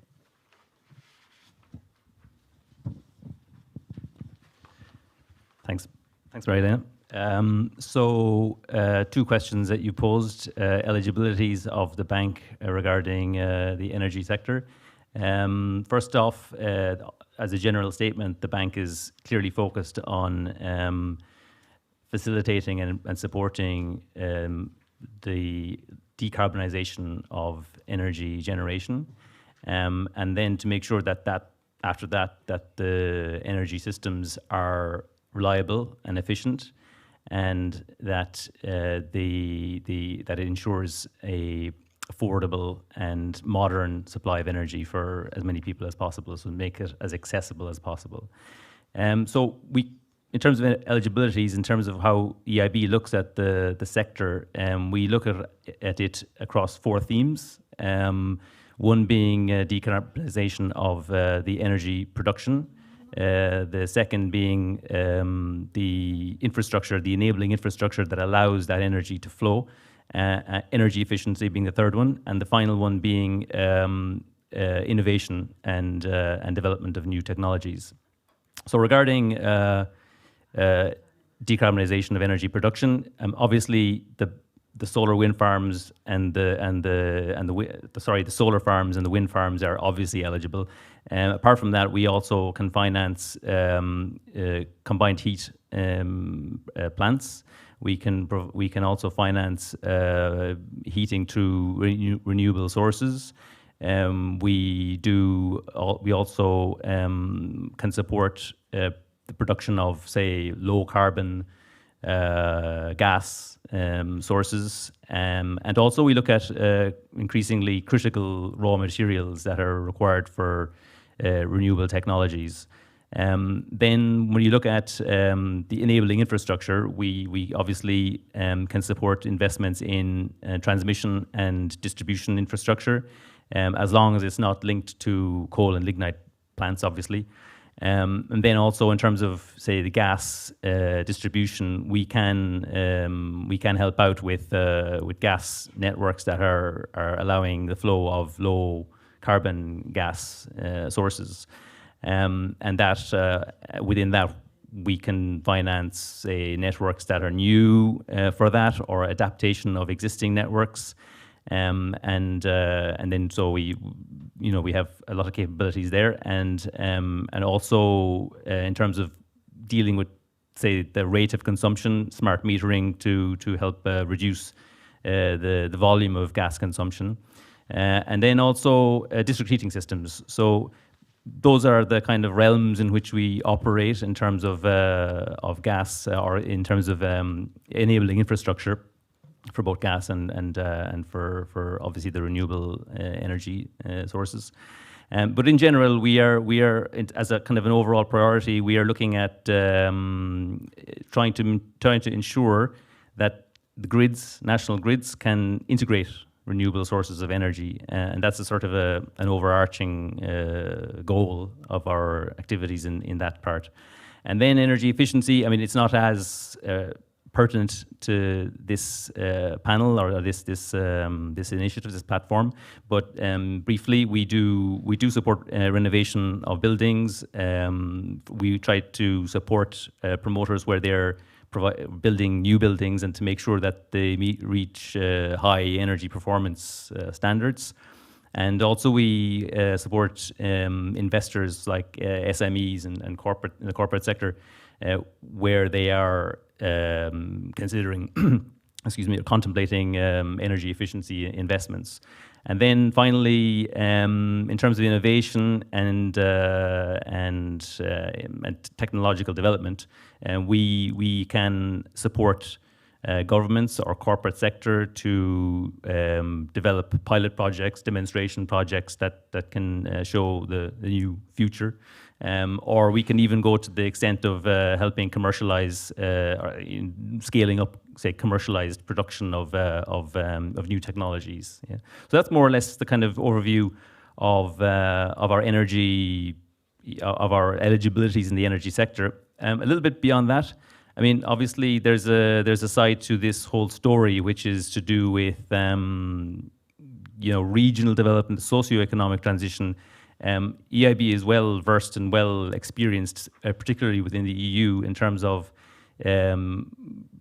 funding, the capital investment programs of cities and regions, and indeed national governments, when it comes to the type of investment strategies that are geared towards, say, what is the particular strength of the given region, and what kind of suite of investments in public infrastructure can be used to tap into those potentials. So we have a lot of experience in that. We have a lot of experience in doing what we call framework loans, which are loans which go towards these kind of capital investment programs where it could be, a mixed bag of investments, but they are supposed to be unified around a targeted strategy, which is based on as I said, the kind of the underlying potential of the economy. So, I mean, I just think that that's also worth pointing out and emphasizing as a kind of a complement to the investments that we do and the investments that we support in energy. In terms of the advantages of the bank, non-financial and financial, I mean, obviously, we provide loans of long tenor, long repayment period, with the interest rates that are the best out there in terms of available interest rates. Also, we are, when we get involved in the project, I think there's a signaling effect involved there. By the time we agree to do a project, we have done a lot of due diligence on the project in terms of its technical, economic, environmental, and social aspects, and that is obviously, it can be confidence enhancing for other actors that are out there that can contemplate investing as well. Obviously, this is a heavy lift. Transition process is going to need many parties, and the bank. Generally speaking, we are not financing up the whole say project investment cost of a given project. So we leave room, and there's always room. I mean, it's a bit of a moot point in some ways that the investment need is so big that the space is always there. But the fact that EIB is there, I think it's good. One final point on say kind of non-financial advantages. We are a long-term investor, obviously, and this is a long-term game. We are talking about energy assets that will be there for the next 10, 20 years when they are actually implemented from day one. And so the EIB is there for that, and it's looking. I mean, we're built for that. We're built for the type of investments that are long term, and I leave it like that. Thank you, Paul. So we have heard which projects are eligible for financing in the renewable energy and the broader concept of just transition for the EIB. What are the financial conditions that we consider as important in the bank? With whom we are working with? Who are our counterparts? You mentioned corporates, SMEs, the government, obviously, but I think it's important to make a reference also to the challenges that we are facing when we are obviously going into project financing in this sector. And for this, I will give the floor to Stefan from EBRD to tell us what challenges and opportunities do you see for financing just transition in the Western Balkans and in Ukraine? Thank you so much. I would first go a bit in the history, but high level, and then I'll drill down to the key points and what are the challenges and opportunities. So this entire Eastern Europe went through very painful transition, and what I see when I speak to my counterparts, whenever we mention the word transition, it brings up painful feelings. A lot people have suffered through, and I think that this is the key thing, that we need to do this properly now.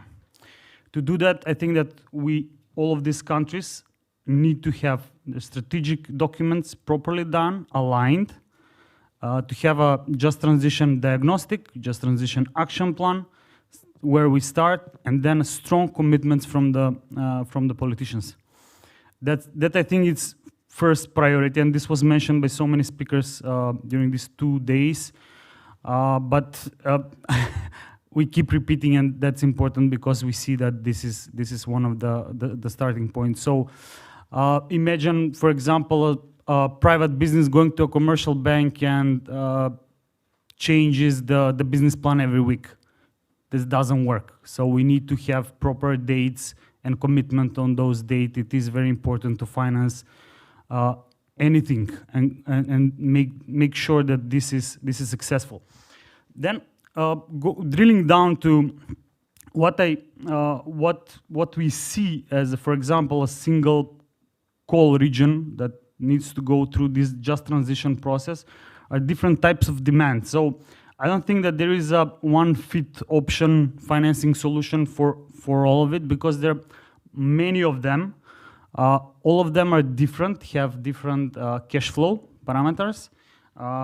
They have different, for example, they have different beneficiaries. So let's go maybe just a couple of examples. The decommissioning of the actual power plant, for example, that would be the generation company, but this gives an opportunity, for example, for local businesses to get engaged. Many of the workers will be engaged through this decommissioning and land remediation process itself. So this gives a lot of opportunities, but on the other hand, it's a big cash outflow. And looking at that, you would obviously need, beside financing, you would need to be concessional financing with big support, with grant component to do that. On the other hand, renewable energy projects within these regions, especially on coal mines, which were mentioned quite often, and we see it across the region, can be done by private investor, and this is the opportunity to mobilize private investment quite heavily. An opportunity to look at new technologies like batteries. But again, so part of that batteries, let's say an expensive technology, this would require support, grant support.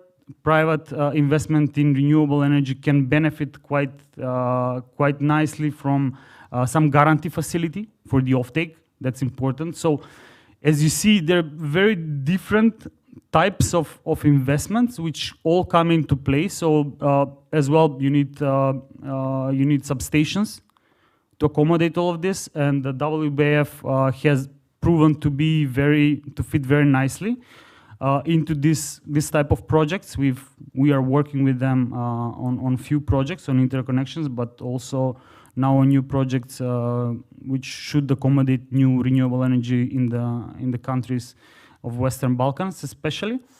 But then there are also, let's say, softer costs, externalities which were resulting from the thermal power plants for years. So these are health issues that people living there are facing, and this should never be forgotten. Those things should be addressed immediately, I think, and then the different approach of financing that. So this would be budget support, etc. And then we should not forget about the local businesses. So, for example, a thermal power plant has probably 1,000 suppliers. Most of them are local. If you shut down that power plant, then a lot of businesses will suffer. So it's not only the immediate, a lot is indirect. For example, what we've seen on the ground that works very well is credit lines with commercial banks. They have the fast approach, and they can deliver this to the small businesses with what we've seen works very good with grant component.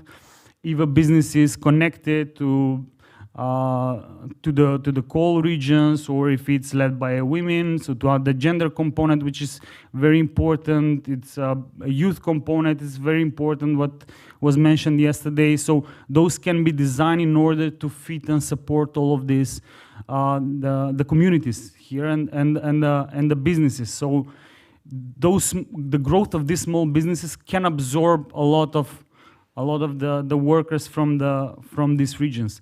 So it is important to have the big funding, the big numbers upfront to see that as, let's say, I don't want to use this word, but to have the carrot. But all of these specific funding needs would need to be tailor-made so that risks are borne by those which can manage them most properly.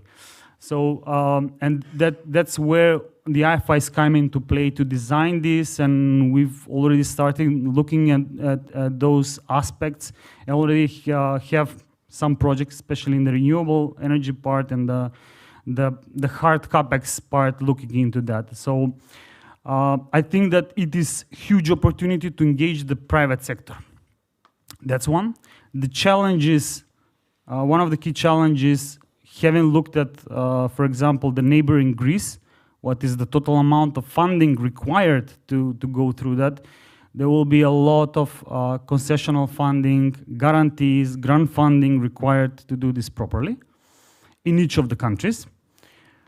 So similar cases, platforms like for South Africa, like for Indonesia, maybe we should look at those in the long term. And then we've been working with Ukraine quite heavily, so up to 3 billion euros are available, and we're looking to support. And this is an opportunity to build back better. So a lot has been learned during this period. There is a lot to be developed, and time is of essence, not only in Ukraine, in Western Balkans, wherever we looked at, but the idea is we must do this properly this time. Thank you, Stefan, and couldn't agree more. I liked how you emphasized the importance and involvement of private sector. It's always key to count on the support of the IFIs in combination also with the European Commission mechanisms and instruments such as the EFSD Plus guarantees. I know that both EIB and EBRD are working on risk-sharing instruments through these guarantees to support renewable energy and energy efficiency in the Western Balkans. And as you mentioned, it is very important to do this through the local business and the SMEs. And in EIB, we also have a lot of intermediated financing through financial intermediaries for small and medium enterprises. So this is clearly this is crucial. So you mentioned a lot about the importance of grant co-financing, and this will give me the opportunity now to pass the floor to Hoa-Binh from DG NEAR. So when we are talking about just transition, how important it is the grant component and the grant financing from the Commission, and why do you think that is? Thank you, and good morning to everyone. Why is it important? I think I will not answer this question. I would say it's always better to have it for free than to borrow. I mean, you all agree working in different government, and I think my kids would also agree. A question more is that you meant is there enough grant financing? And this is a question. The answer is clearly not. I mean, clearly not. As much as the EU wants to support, and for example, as I said yesterday, there's WBIF call for proposal, and we will provide at least 170 million euro in grant financing in WBIF to support this green transition. And at least we hope to commit for 250 million euro guarantees to leverage. Is that enough? No, it's not enough. So how do we move from there? That's the question. If the question is, should we do more the same? Clearly the answer is, yes, we need more money. It's arithmetic. And then yes, let's put some more grant. But then we all know budget is limited. Budget in the countries are limited. Budget in Kosovo is limited. Budget in the EU is limited. We're all facing a crisis. I mean, there's a lot of competing priorities. So let's face it, how do we move forward? So when budget is limited, you need to prioritize. So how do we prioritize? What is to be prioritized? We hear a lot, and this is a narrative that we heard for many years, and I think at the COP it was further confirmed. We need to crowd in private sector investment, okay? And then what does it mean? Let's move in the what does it mean, because the narratives sometimes are misleading. Yes, we need to move from billion to trillions. I heard it many times. we need to innovate because we don't have a solution. Fine, we know we don't have. We need to crowd in, and the way and maybe the thinking is that I'm engaged currently on with the European Commission on the high-level expert group on scaling up sustainable finance. It's not exactly the same, but there's a lot of thinking, and we brought experts from around the world, different high-level CEOs of different company, institutions to think about, with the limited amount of money, how do we bring the transition and the just transition? And maybe after hours and hours of brainstorming with very nice set of people, we kind of thought that there are different type of project. And it's important to not put them all mixing them together. You have project that worked, okay, that you want to bring to scale. Okay, we just need more of it. Let's pick in our sector, renewable energy efficiency. Okay, energy efficiency, we had hundreds of pilots with grant, without grant, with civil society, with bank, there has in every single countries all around the world, not only the Western Balkan and Ukraine, but all around the world, there has been pilot, financed by us, financed by others, financed by the government, financed by agencies. Now the point is to move to scale. What's the mechanism? Okay, it's proven, the return on investment is 10%, in 7 years, 10 years, it's commercial, but we haven't tilted. So what we are thinking in the Commission is that maybe to nudge the market, we have guarantees tool, and you all heard about EFSD plus guarantees, that are tools that are supposed to nudge and bring to scale things that have been proven. It's clear that we know how to do it, we know the technology, we know the setup, but the transformation has not happened. Then you have another set of project, the one that we need to pilot. We know how to do it, but we need to pilot bigger scale. For example, there's been a lot of studies, a lot of thinking, a lot of investment in transformation of cement factory, in transformation of steel factory. So now we need to pilot it. They need grant. We need to move to scale. So I would say this is something that we cannot not face and try if we want to have the transition in our part of the world. Do we, European Commission, DG NEAR, finance such investment in this region? I don't see any of it coming, but maybe I wish there would be some of them coming, and I wish our partner IFIs will bring up jointly with the private sector some of the thinking, because we're talking about potentially heavy polluters that could be transformed into what we foresee as a green transition.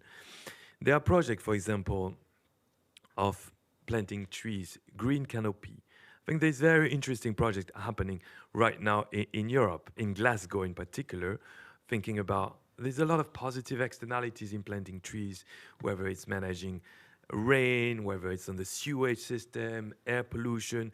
There's a lot of thinking. In Paris, for example, studies demonstrate that if you plant trees all around Paris, you will reduce investment of, I don't know how many hundreds of billions of euros in the sewage network, because you absorb more moisture and water. These are thoughts. These are things that have not been experimented.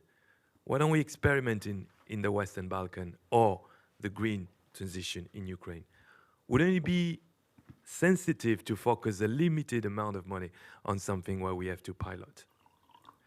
And then if we have limited amount of money, we need to incubate. We need to innovate. So what is incubation? An example. We know in different places of the world, in Europe, how to incubate startup in the digital sectors. We know that they need to be linked to the private sectors to ensure that ideas are developing prototype, that are linked to value chain. I mean, this integration in value chain exists. How do we try to incubate SMEs in the green tech sectors?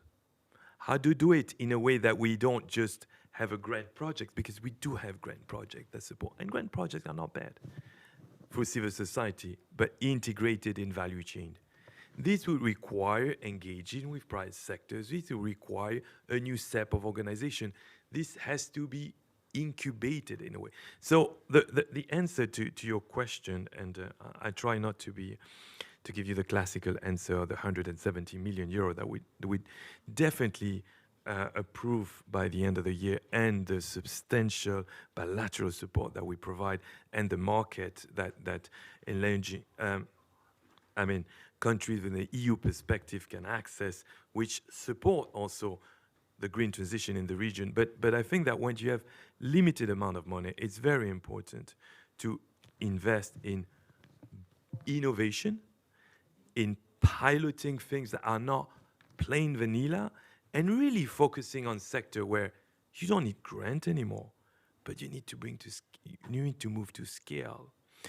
And I think if I had one advice, would be that this spread of complexity in the project that exists at the local level, in municipality, at the national level, at the regional level, really have to be encompassing the three dimensions, because unless we worked into capturing the positive externality of this green agenda, we talk about a new growth model. But where is the new growth model if we don't capture this positive externality? So we need to pilot it, or it's just talk after talk. Are we going to be here COP50 saying the same thing?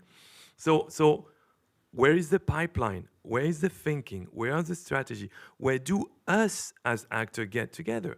Because it's not easy. It's always easier to do a plain vanilla project that you've seen, you cut and paste and do it. But us together in the Western Balkans, in Ukraine, in Europe, we need to walk this walk and try more. So yes, we need to be more risky. Yes, there's not enough money, but I would say that for the moment, a focus would allow us at least to make one step forward. Thank you. Thank you so much for these straightforward messages that we really need, because in the end we need to be realistic. Indeed, innovation is very important, especially when we are talking about economic transition, when we are talking about reskilling and human capital development, as we heard from the previous panel. So investing on innovation, investing on R&D is key, and there, of course, grant financing is important. Loan financing is important, but as you mentioned, we need to involve also private sector funds, and that's why these new guarantee instruments are. I mean, hopefully they will play a key role there. So to move on to another important topic is each country's national climate and energy action plans. As we have heard from our speakers, that when the beneficiary countries go into discussion for financing, this is for us, this is a key condition for the country to have implemented and have prepared a strategy in this regard. So now I will ask Rina from Kosovo to give us a picture of Kosovo's national strategy regarding decarbonization and just transition. Thank you. First of all, it's my pleasure to be part in this panel and also in this event. Because of the short time, I will... It's working. It's okay? Okay. I will start with a brief about the current situation in our country. The most energy generation in Republic of Kosovo is lignite-based. Consumption of electricity in our country is increased significantly in last 10 years. It is mainly driven by a growth of the household sector. The industrial sector is stagnated in the last decade. National generation is not sufficient to cover the maximum load of the Kosovo's electricity system, so the rest of the demand is dependent on import and renewable energy sources. Due to the low capacities of power plants to fulfill electricity demand, and also due to our international obligations about the pollution and decarbonization, in the last year, to electricity system are added some megawatts in renewable energy sources. Now we have just 260 megawatts mixed up in wind, hydro, PV, prosumers, and biomass. Those capacities of renewables have covered in average 10% or 4%, 10% of demand or 4% higher than the last year. Also, additional capacities of renewables are in the process of completing the documentation and being in operation next year. In order to follow the path on our obligations toward low carbon emission, Kosovo, in cooperation with international partners in form of donations, grants, or loans, has taken steps on this matter, applying in projects as follows. One of the projects which is expected to be operational on 2025 is Solar for Kosovo, which is a photovoltaic plant with 100 megawatt capacity. This project cost around 96 million euro, and it will be financed by KfW and EBRD. Another project is Solar for Kosovo 2, which is a central heating project in the municipality of capital of Pristina, and it envisages the addition of the 70 megawatts of thermal energy. It, from this project, will benefit 12,000 families, and the total cost of this project is around 64 million euro. Another project, I think a big project, is battery storage, which is the agreement between government of Kosovo and MCC for construction of 170 megawatts of electricity storage system capacity with the aim of increasing the flexibility of the electricity system. This project cost around 236.7 million euro, of which 202 million euro are pledged by American government and 34.7 million euro by government of Kosovo. Also, some projects which are still in process of feasibility study is expansion of district heating of municipality of Pristina, and another one is for district heating systems in 8 municipalities, which will consider renewables alternatives. Those 8 municipalities have no district heating. So also the government will continue investing on energy efficiency, such as in equipment, insulation of buildings, and more measures which bring direct impact on reduction of electricity consumption. The main target until 2031, the new capacities planned to be installed are around 1,400 megawatts, especially in solar and wind farms. Thank you. Thank you, Rina. So we've heard about specific examples for renewable energy projects in Kosovo. It's very interesting. I think I know that in EIB we are also having a district heating project in Pristina, which is we are doing some upstream work now with the technical assistance. So thank you for concrete examples.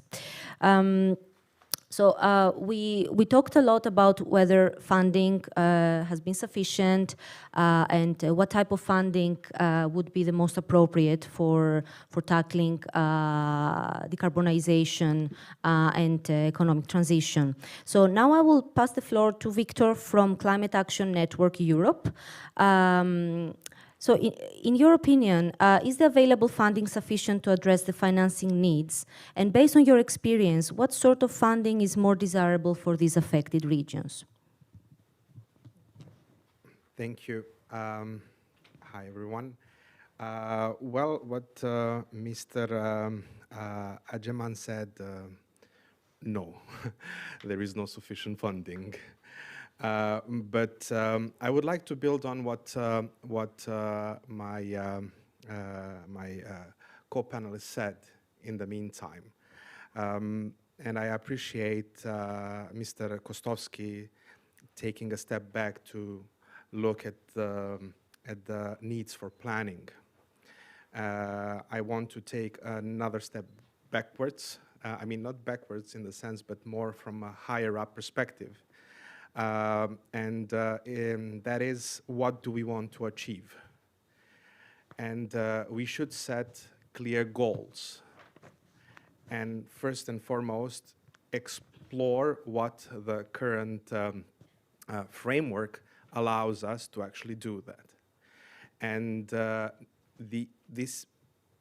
we had the representatives of the energy community yesterday, and that the Energy Community Treaty provides a very fast-track process of cooperation between the EU, the Western Balkans, and Ukraine, because they're all contracting parties of the Energy Community Treaty. So the aim is to create a pan-European energy network. If we want to take a look into, okay, now we have this, we also have the stabilization and association agreements or accession process. These are concrete hooks that actually help the region and the EU communicate. No news, I'm not telling anything new. But we need to be very much concrete in what we want to achieve. The Energy Community last Ministerial Council in December agreed to a decarbonization roadmap. The aim is to reach climate neutrality by 2050. President von der Leyen, in her speech in 2019, announced the green agenda for the Western Balkans as inclusion of the neighbors in the EU's vision of climate neutral continent. So if we want to first go, what we need to do, we need to set the goals. And once we reflect on this, then we actually need to be planning based on these goals. And what we have been hearing for the last 2 days, that there are many initiatives. We have very important stakeholders in this platform. And they have, we heard yesterday, they have monthly meetings. But where is this cohesion on achieving this goal actually lies in? Are we building on concrete plans to actually achieve specific targets by 2030, by 2040, by 2050? Do we need to prioritize projects on which scale and how much by the specific time and date? So we need to actually build credible plans based on the vision. So we need to have also a leader who kind of tells us where we are going, and then enablers, the institutions that are here present, to achieve that. Is there enough funding? No, there is not. And well, we need to bring more funding. It's not a radical decision. I know it is a very big negotiation discussion, but we are talking about all of the countries that actually want to join the EU. So the EU is not handing out to somebody completely outsiders, but their partners, the people that they consider are already part of the Union. People in the Western Balkans, etc., consider already themselves part of this. So changing the financial framework is definitely very much welcome. The amount of finance which is dedicated to programs and specifically designed on plans and action plans, that is what is needed. We've been waiting very much for the action plan on the green agenda for the Western Balkans. It definitely falls short. It's not where we want to see it. So we need a cohesion between the stakeholders to actually work on specific projects, align them to actually have the specific outcome that we want to have until the checkpoint 1, then the checkpoint 2, etc. Is the creation of a just transition mechanism needed? Is that the answer for that? Yes, probably is, because that is how the Just Transition platform on the EU level actually works. We have an example. Why not replicate it? Because that actually tells us that we need to build the just transition territorial plans. We have the stakeholders. We have a roadmap that we need, and we have a plan. So we need the cohesion between all of these. We have recently published our kind of a review of the progress on the national energy and climate planning, and we see actually the NECPs as one of the overarching planning documents which connects all of the stakeholders, that tells us a vision where we actually want to be. And our first evaluation, actually, even on the national level, we have only 2 submissions from North Macedonia and Albania, while some of them are very ambitious but there is, even in these plans, quite a concrete lack of framework for financing. There is a requirement to have a just transition included in these plans. They fall short, actually, into introducing the policies and measures, or in which way they actually want to address the just transition issues. So in my conclusion for this part is that we, again, reflecting, we need a pathway, and we need a cohesion between all of the stakeholders. And definitely, we need a radical action, and the EU Commission and the EU Council and the EU Parliament can definitely come up with a better arrangement on financing. And I'm not saying that they should be paying for the whole transition. No, I'm just asking to reflect better, more concrete, be more ambitious, and see with the IFIs and the private sector how much money actually can be leveraged. Because right now, we do not know how much funding is there available. We base everything on this economic and investment plan. I'm happy that no one is calling it anymore the Marshall Plan for the Western Balkans, because it really is not. So I'm happy that the Commission moved from this narrative. So, and we need these 9 billions there for everything. And everyone, every sector, everything related to the accession, etc., everyone relates on that. And we still do not know how the programming is done. And sorry, this is the last point that I want to make. We need a better programming. We need a better programming in the sense that we do not see the same way of programming of the EU funding as it is done on the EU level as well.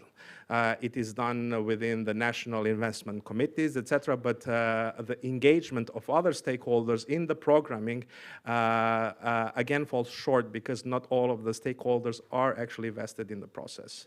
Thank you.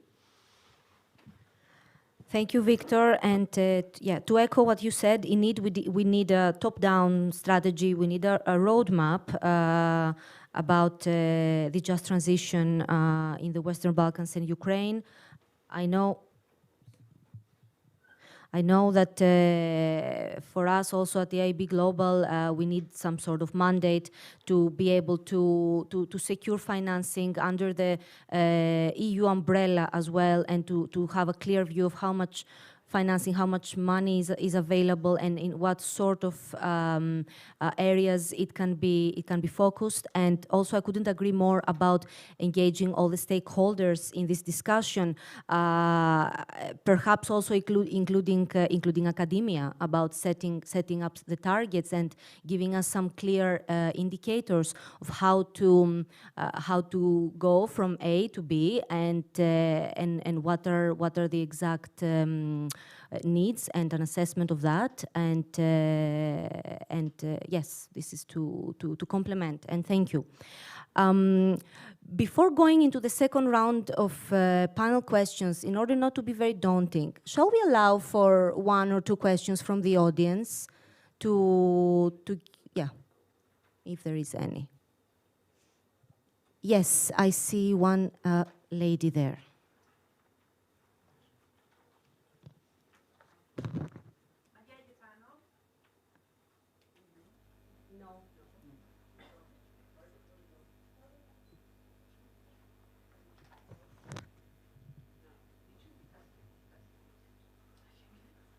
Another mic, maybe.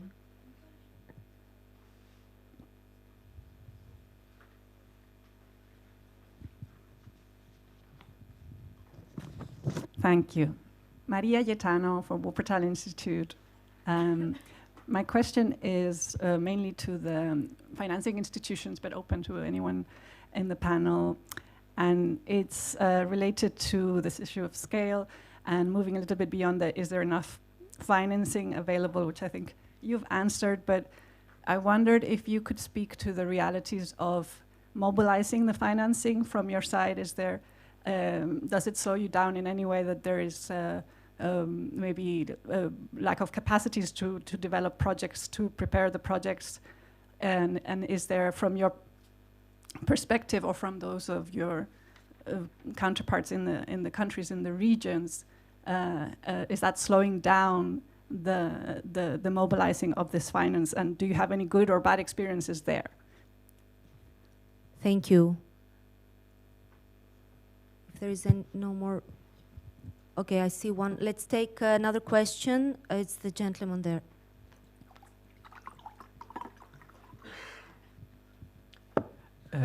Yes. Before you have mentioned the importance of private investments and how actually public investments should just pave the way for private investments.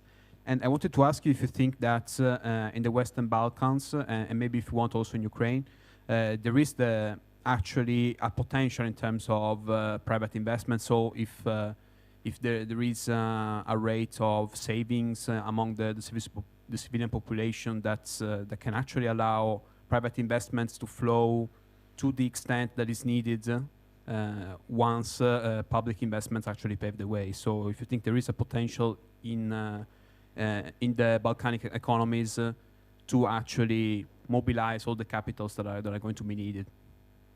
Thank you. Yes. Hi. Sorry, I couldn't resist to build on your question about private capital flows. This question is mainly for Mr. Adjemian, but any of the panelists can give your opinions.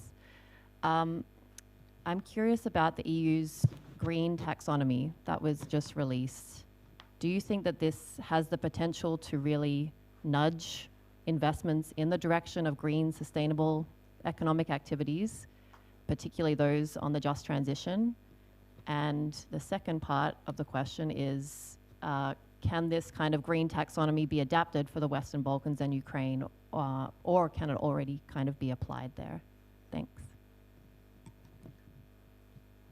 Okay, so the first question about the IFIs, so what is slowing us down and what can we do with regard to building capacity on the ground. This question gives me an opportunity actually to pass the floor to my colleague Paul to discuss what we were planning to talk about in any case in the next round of questions. So it's thank you for preempting that. So Paul can tell us a little bit about the role of advisory in EIB and TA, and what can we do in terms of capacity building. Thanks. Yeah, and that question is not a plant person in the audience, so it's not an EIB person. Yeah, so. I can only say that capacity at the level of promoters in the region of the Western Balkans is frequently a barrier that we come up against in terms of project preparation and in terms of project implementation. The capacities are there.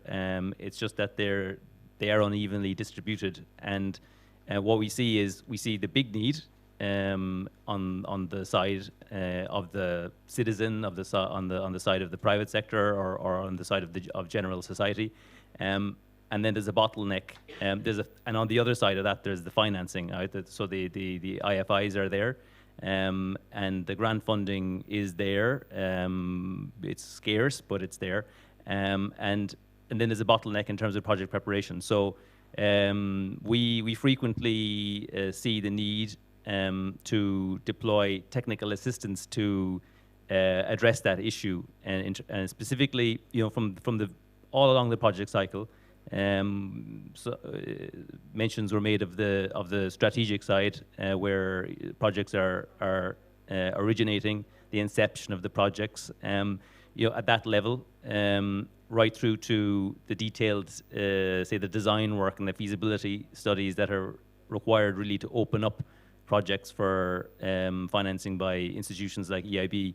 And so when we get that level, that's great. There's further process of implementation, supervising the construction processes that are entailed by public infrastructure projects. But actually, I would say, there is a kind of a classic model that is used in the Western Balkans, which comes from, say, WBIF, also, yeah, exactly, yeah, good prompt. The Economic Resilience Initiative, which is from the EIB, which is own funds, and each IFI has its own technical assistance funds, and there's a sort of a model that's applied, again, rinse and repeat, to prepare the project, to get it to implementation stage. But really, what I think, one thing that was sort of occurring to me is that there is a kind of a need for, on the one hand, in terms of promoters, a kind of an overall need to reform and rationalize certain agencies of implementation that they have. The region obviously suffers from brain drain. There's obviously a problem with retention of capacity to implement projects. We see that. There's a need, I think, to rationalize some of the capacities that are there. There are, as I said, there are capacities, there are good implementation possibilities among the human resources are there, but they are, I think there's a need for some consolidation in terms of, say, units of implementation. Could be, some centralized agencies, or with a view to, another panelist mentioned, trying to align the grant funding process through EPA, maybe more in line with what's going on and how it's managed in the EU. Well, there you see the structures are in place, control mechanisms are in place, implementation capacities are really strengthened. I think that kind of needs to be a precursor to that transition, that part of the development of towards a more EU-oriented type of grant funding management and disbursement. So I think that there is that, and I think in terms of our technical assistance, as I said, in EIB, anyway, I can speak for EIB, we are very project focused. I can say that there is room to go back up the project cycle a bit more to help deploy our advisory services, our technical assistance. I could mention Jaspers, which is increasingly present in the Western Balkans as a resource that can be used for the more planning, more strategic processes that can complement the more technical assistance, if you will, that we generally do provide. So I think there's maybe a call for a few different approaches there in terms of how we provide the technical assistance. But I mean, to go back, yes, it's an issue, and it is something that I think if we can maybe tweak things a little bit, we can get more out of the funds that are available. Thank you. The second question was about the mobilization of private investment and what potential do we see in the region. I will allow Stefan to answer that. Thank you, and I would like also to touch base on the first question as well about capacity building, and I'll build then on the private sector. It makes a very big, good story. What we have done with these projects in Oslo and Bitola, and to be honest, I know it's becoming boring, but I was working on those from the very beginning. I was happy to hear that. I mean, that was the idea for that, to be piloted. And this is why those were supported as well by the WBF. And we see the merits of that. So no, ESM, for example, had zero capacity, it had zero knowledge on PV. It never knew PV. So what we did, we brought in experts, technical assistants, to do the design, the technical design for that. We did environmental specialists to work on that and help them through and pass knowledge. So ESM didn't even have an experience to work with an EPC contractor. So these projects passed a lot of knowledge to the state-owned utility. That's one thing. And again, yes, those are small, but that was the idea, to pass the knowledge and to showcase to other countries in the region that this is a viable option for development, for greenifying the energy sector, for greenifying the companies themselves. And what we see now, we see floating in Albania, working on, so now EPS is thinking about PVs in Kolubara as well. In Montenegro, we heard the case in Bosnia, so everybody is now, that was the idea. And trust me, Western Balkan countries want to compare and want to compete. So we have been trying to utilize this. And our line of thought was that, so it's a piece of land which can be easily leveled up. There is a substation here. There are benefits from provisions, long-term provisions that can strengthen up the financial position of this company. So there are a lot of benefits behind this project. But also lessons learned is that these companies are not best suited to roll out this project very fast. So for example, the first 10 megawatt project we signed in 2019. It is already on the grid, but still testing. So it takes a lot of time. We knew that, but we needed to showcase this. So just after we signed that project, we also engaged with DSM and the government to start a PPP tender as well in Oslo for 100 megawatt PV plants. And what we believe is that private sector has huge role to play, and I'm coming back to the second question, has huge role to play. It's much faster, can bear the risk much better, has the know-how, especially if you're looking at international and experienced investors. And it's always, I mean, in the energy sector, economy of scale is key. So we need to look large scale. What was large scale at the time, 10 megawatt, now 100 megawatt is, so it's times 10. I'd like to come back with one lesson learned from that PPP tender, which is already being constructed. There are 2 bidders which won the tender. It's going to be very big benefit for the public partner, for ESM. But the lesson learned, there was a condition, for example, to employ 1 employer per per megawatt, which is 100 employees for 100 megawatt per plant, which I think that everybody in this room would agree that this is not reasonable. However, it was quick political fix, and I think that the lesson learned is that just transition in these processes we should think twice and look for better solutions, not the first solution that would pop up into our mind. So this is why we are here, and so for us there is no limit for EBRD, there is no limit on project financing, private or state-owned enterprises, more or less. So funding is there. We can come with technical assistance to prepare those projects. The only thing that we can do is budget support. That's the only thing. Everything else, we are here working across all of these regions with our clients. Thank you. Oops, okay. And I will give the floor to Hoa-Binh to answer the question about the green taxonomy. And as I understand, he's a bit tight on time, so after that you are released if you want from the panel. Sorry, we took a bit more time than we had. Please go ahead. No, thanks a lot. Maybe let me also take the opportunity to quickly go over the two other questions. Lack of capacity to mobilize private sector.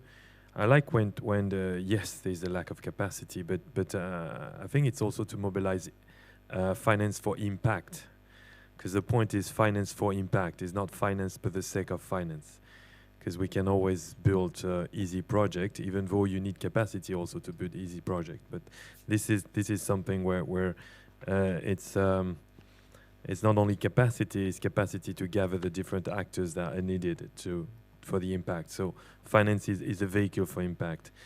Is there local financing? I would say yes. There's a lot of untapped local finances. Is there enough local finances? No. But is there untapped local finances? Yes. Let's take the startup ecosystem, for example. I mean, money is all around the place, I mean, before the invasion of Ukraine to invest in startup, but there was no, the pipeline of investable, bankable, transformative startup was shallow. So yes, you have a lot of money around. Is it structured in a way where you can invest? No, it's not. So is it capacity? Is it us? I mean, Jasper is a way to really build pipeline on connectivity. This is excellent. Can we do a Jasper on other sectors where we crowd in and we work on PPPs? Taxonomy, for sure, it's critical. It's critical not to do greenwashing, and there's a lot of discussion. So investors that tend to have a positive impact on the society wants to know, and there's a lot of discussion on the taxonomy. I mean, it's green now, it's going to be social. After an investor don't have borders in a way, so I would say it's important that the taxonomy is utilized, in particular in countries where you have the EU perspective. So it's critical, because at least when you talk about just transition, you talk about transition. You don't just green. You don't paint in green what used to be grey. That's very important. Thank you. Okay. And thanks a lot, Hoa-Binh, for your contribution in the panel. I understand you have to leave. Yeah, I have to leave. Okay. Sorry. Okay. Thank you so much. Thanks to everyone. And we will continue for 10 more minutes. I understand we have a question from the online audience. Matea, do you want to read the question? So the question is, other than Kosovo, what else is being done to decarbonize district heating, new or existing, across the Western Balkans? Okay, and this gives me the chance again to ask a second question, as I was planning. I don't know, Stefan, if you want to take this again, because I think you didn't have the chance to talk about examples, concrete examples in the region. Or you did already? Okay. Just quickly. So yes. So the example of Kosovo is it's what our colleagues are doing. We have been looking at similar solutions for Skopje, for example, for part of the district heating in Skopje, and started some initial discussion around that. But I think that this crisis exacerbates the need to have this, and we will be looking at this quite. That's one of the first priority to work with, especially with DSM, they have part of the district heating in Skopje, and solar district heating tends to be the solution that we promote, and all our IFI colleagues as well. So that is what and about the PV plants that we were working on, I already mentioned those. I won't go back to that. But yeah, district heating is an important part of the energy sector that we happily look at. Okay, I see 2 more questions, please.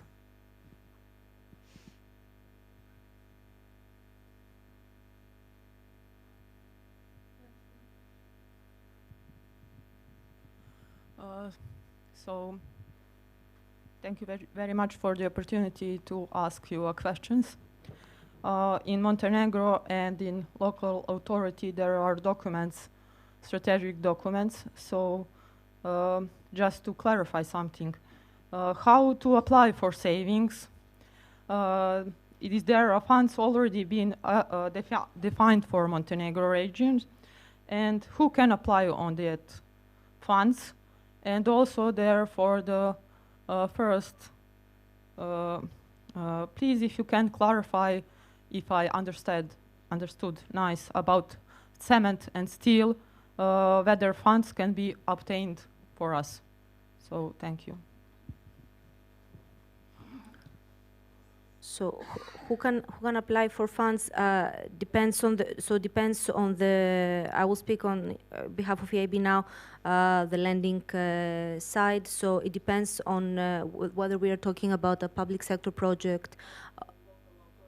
Okay, so this is a municipality, I suppose. Okay, so for sub-sovereign, we have limited experience, but I would say that we would need someone from the Ministry of Economy or together with the Ministry of Finance to approach the bank and the respective promoter for the project to come to us and discuss about the potential project and to give us basic information. So what is the project cost? What is the loan amount that you would be requiring? What is the expected impact? I suppose, to see whether it covers the eligibilities. And yes, but since we are collaborating because our borrower is the Ministry of Finance, we would need the Ministry of Finance to be definitely involved in the discussion. So this is from, and I will give, the other question was about, yeah, who wants to take this?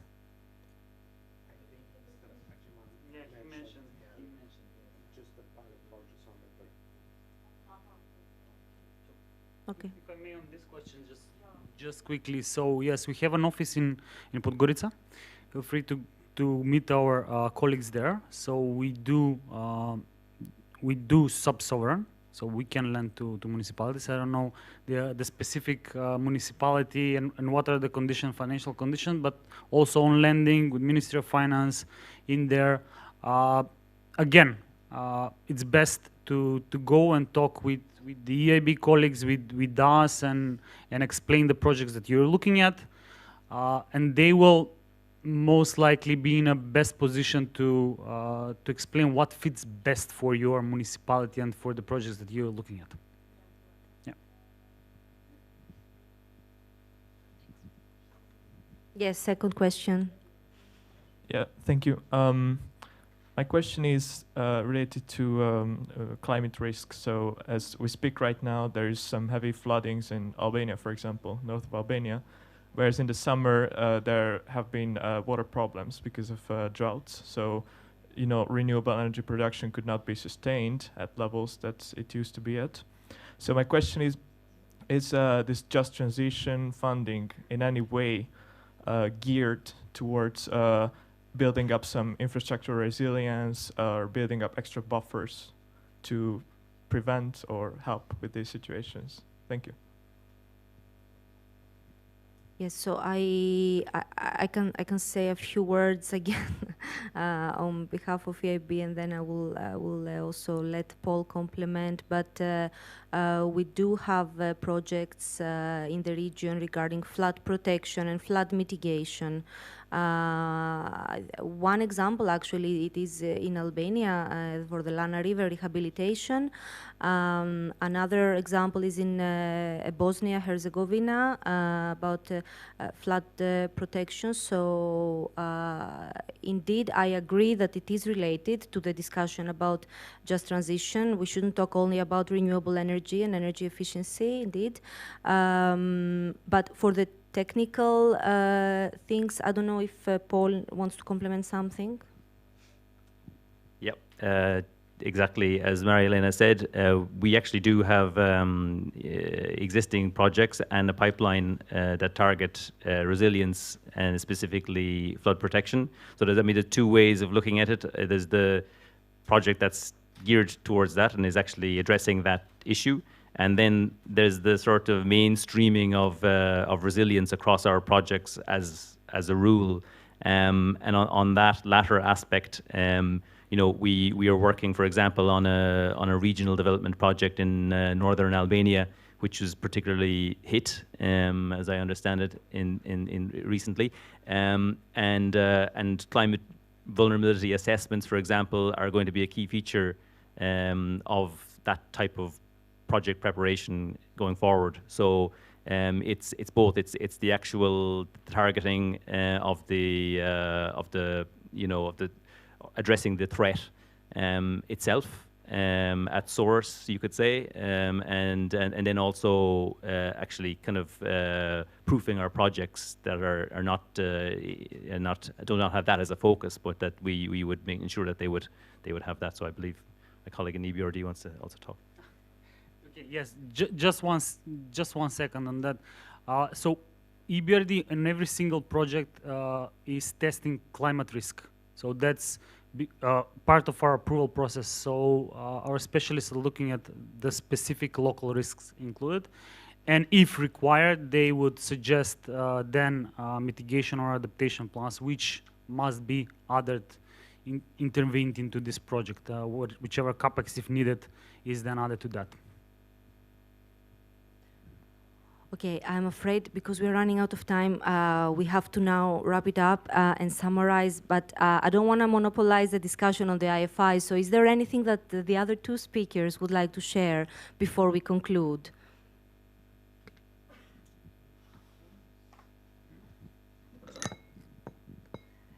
Okay, I just wanted to say that national strategy of Republic of Kosovo 2022 and 2031 is expected to be finalized through this year. And in this strategy is foreseen the carbon emissions will reduce through gradual decarbonization of the energy sector by implementing carbon pricing system, European Union regulation related to monitoring, reporting, and verification of carbon emissions. Also in transport and in industrial sectors are currently being developed national strategies which cover development plans. Thank you. CSOs always have something to say. But I will just be brief and there is, you can see an enormous interest to talk to IFIs. And because money moves people, money moves regions, and all levels of stakeholders should be able to actually talk to them. Maybe this is something that the IFIs and the EU Commission and all the stakeholders of this platform can reflect better and include them in their programs as well. And one of the key, we are very much observant on the international level, on the local level, what is happening. I want to again say that a support on the technical assistance level on the national level is very much important through all of the frameworks which I said. I know that there are, but sometimes they can be a bit more slower. Sometimes they can be much faster. But the national level, the local authorities, whichever level you think it's important, they will all have to. They all need the support on that as well. And looking forward to more contributions on this matter in the coming days, years. Thank you. And I would like now to thank all the speakers for their contribution. I think it was a very interesting discussion. I hope we made some clear messages and delivered some key examples for the audience as well, to demystify the work of the IFIs in this complex sector. And thank you again, and looking forward for next discussions for Just Transition. Thank you.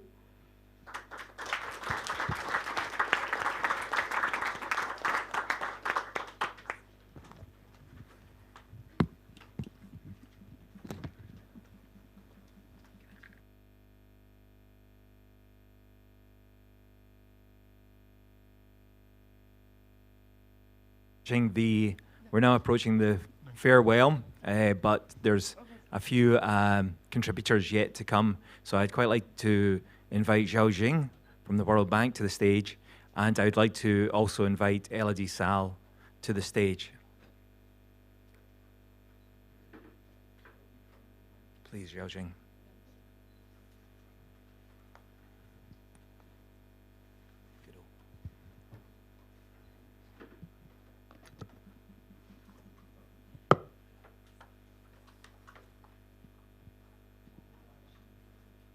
We're very lucky to have Xiaoqing Yu join us for this final wrap-up. And I'd quite like Xiaoqing to speak first, and then I'll be handing over to Elodie, who is the manager for the Secretariat for the co-regions in transition for the Western Balkans and Ukraine. Just a few words on Xiaoqing. Xiaoqing Yu is the World Bank Country Director for the Western Balkans, a position she assumed in July 2022. Prior to this, Xiaoqing was Director of Strategy and Operations for the Europe and Central Asia region, a position she held since July 2020. Together with the Regional Vice President and the Regional Leadership Team, Xiaoqing oversaw the development of operational strategies and the implementation of operational policies in the region, as well as the delivery of operational and knowledge services by the World Bank to its client countries in the region. Prior to assuming this position in July 2020, Xiaoqing was the Director of Strategy and Operations for the East Asia and the Pacific region, and the Director of Strategy and Operations for the World Bank Human Development Global Practice Vice Presidency, overseeing the bank's operational and knowledge programs in the areas of education, health, and social protection across the regions. She was also the Global Practice Director for Social Protection and Labour, responsible for bank programs in social assistance, social insurance, and labour market.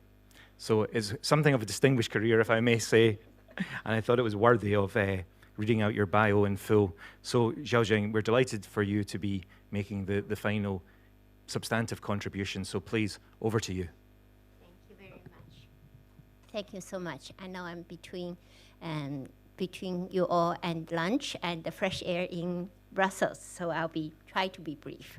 So it's a great pleasure to be able to participate in this annual meeting for the Western Balkans and Ukraine co-region transition initiative here in Brussels. I want to first of all thank the Secretariat and the team organizing the event for bringing us together and for the very thoughtful input from colleagues and in all the countries and organizations. It was a wonderful opportunity to participate, and I learned a lot. We have had very excellent discussions over the last 2 days, a day and a half. I was impressed by how much was accomplished, was done in the past years, to advance the vision of the initiative. So altogether, you have organized knowledge sharing activities, formed twinning partnership, you have conducted stakeholder surveys and engagement, provided technical assessment, and debated policy options and alternatives. And I also think that we have started conceptualizing investment interventions. So this is all the more impressive that you have being able to do that during this very trying, challenging time. So it really just shows the value of the initiative and the commitment of everybody involved. A lot has been said about all aspects of the just transition, very important aspect in the last 2 days, from formulating strategies to engaging stakeholders, to land reclamation and repurposing, to facilitating labor transition, as well as about financing today. So this is all very, very helpful and very substantive. If I may, I would just want to share 3 reflections so that I would not repeat all the wonderful thoughts that everybody has already shared. First is that I don't think in this room there's question about the value and importance of just transition, but the challenges are particularly acutely felt at this moment in the world around us.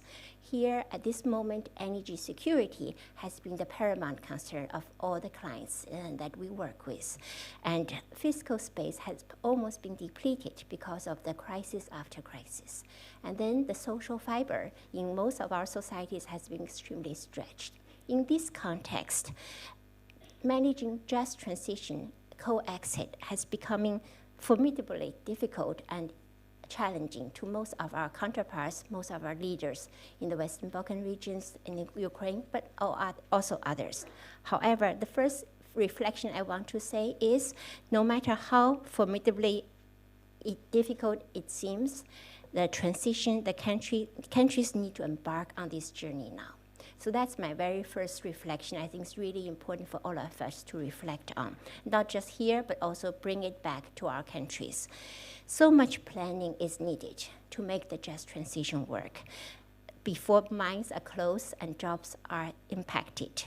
Here, we have heard from this meeting that for the transition to be successful, repurposing coal mines and thermal power plants needs to be planned so that it would attract investment and it create opportunities.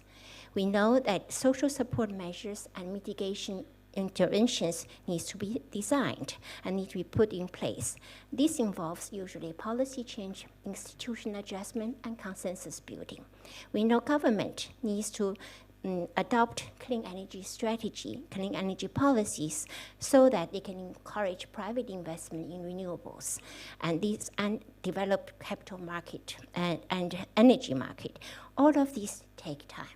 So my first reaction is really to start embark on this journey right now at this moment. I'm very impressed by the forward-looking perspective of colleagues from the Western Balkan countries and from in this very difficult environment, and by our Ukraine colleagues for being able to keep your eyes on the very long game in this extraordinarily trying time. We, as the international community and the World Bank, stand ready to support our clients to prepare and to embark on this journey. So that's my very first reflection, is that let's start the journey now if we have not seriously taken action towards it. My second takeaway is that just transition is such a multi-sectoral challenge and needs to be tackled in the broader development context. People and environment need to be at the heart of the transition agenda. Long-term economic opportunity has to be at the core of the solution. So talking to some of the Western Balkan leaders, as I started my job and talking to the ministers of finance in the Western Balkans, I still remember very clearly just 2-3 weeks ago, one of the finance ministers was telling me, look, I need to know where the jobs would come from. I need to know what would happen to these towns before I seriously talk about exiting coal. It's a very understandable concern, a very legitimate concern. However, the solution would have to be that focus on removing barriers to growth, removing barriers to job creation, to productivity enhancement. So at the bank, we are working on these new country and climate development reports for every country now. So the attempt is to bring together growth discussion, identifying the drivers of growth, barriers to private sector development, regional trade, investment, migration, and economics of geography. We feel that this is a a way to look at the broader issues of facing just transition so that it can be tackled in a cohesive way. I want to echo Camilla from the ILO this morning. We may be training skills for the wrong jobs. We do this very partial exercise. So this broader economic assessment is actually critical, and I think we are ready to help our clients in this way. And we hope that by helping countries to identify the source of growth, invest in productive jobs, co-regions across the Western Balkan regions and in Ukraine can build a new low-carbon economic future. My final reflection is from today's discussion mainly. It is wonderful to see so all of us, IFIs, are committed to supporting the co-transition in this region. The needs are huge. Collectively, we can bring experience, expertise, financing together under the leadership of the Western Balkan countries and of Ukraine. The World Bank has been supporting countries facing downhill in the last few decades, and we are currently have been engaged in 14 countries around the world, supporting countries to develop comprehensive and multi-stage roadmaps for just transition, following three-pronged approach on governance, people and community, and on land and environmental remediation.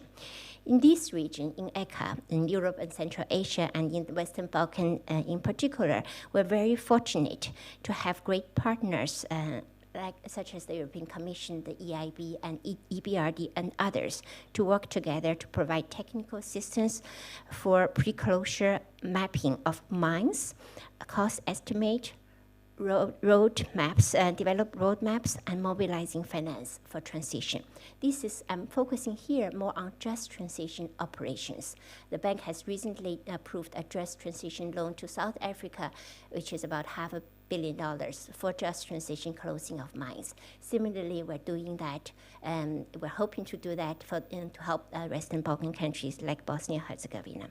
So we have been active in Bosnia, in Bosnia-Herzegovina, in Serbia, and in Ukraine, and we very much look forward to supporting all Western Balkan countries as the country needs us. It is evident that initiatives such as this one is so important, and we very much look forward to continue being an active member and to contribute to this endeavor. Thank you, Robert.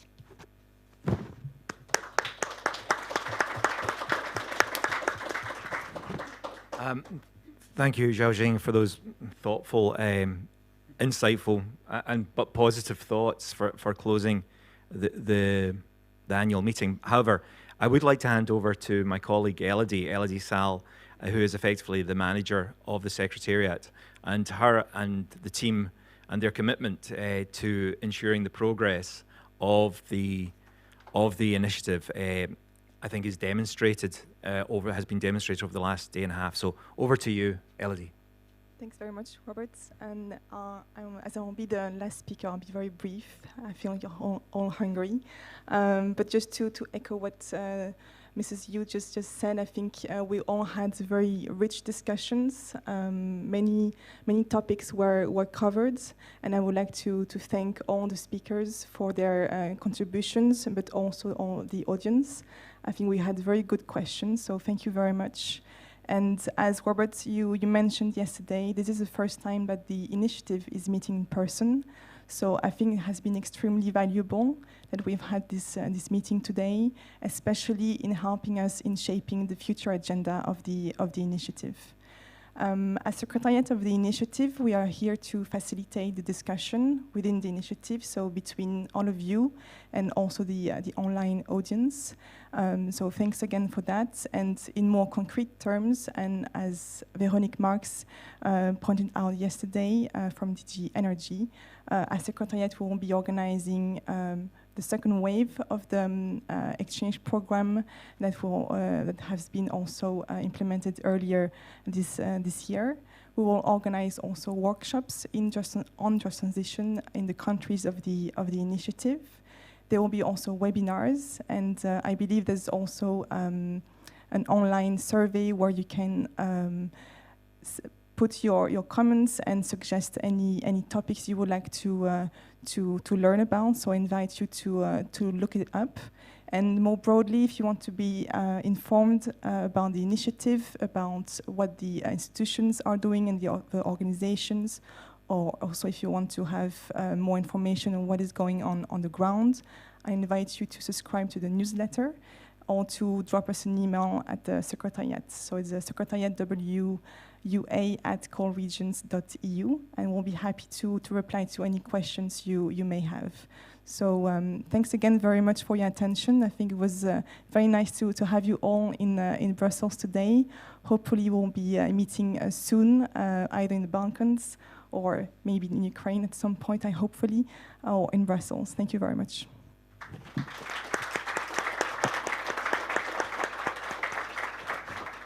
Okay, I am going to keep this short. Lunch is outside. Just a few points. One thing that really struck me is that this is more than an annual meeting. This is an actual assembly of agents of change. And I think that's what we have to think of ourselves as, a community of agents of change, you know, such as government at all levels, NGOs, trade unions, universities, banks, civil society, etc. So let's take that away with us. We are more than just an assembly of individuals. We are actually a coming together of agents of change in the Western Balkans and Ukraine. I think there are messages that came out about perhaps greater cohesion going forward, but I think that's something for us to reflect on in the coming weeks and months. So finally, I just want to thank the principals, the principal partners, for their contribution over the last 2 days, but over the last 2 years. I want to thank the moderators of the sessions and the fantastic contributors. I obviously want to thank you, the delegates, those in the room and those online. We did say, let's make this interactive, and you've done that, so thank you so much. I'd like to thank the organizing team, the technicians, and of course the translators who have kept everything running along smoothly. So my final thought is look forward to seeing you next year, and hopefully it will be in the Ukraine. Thank you.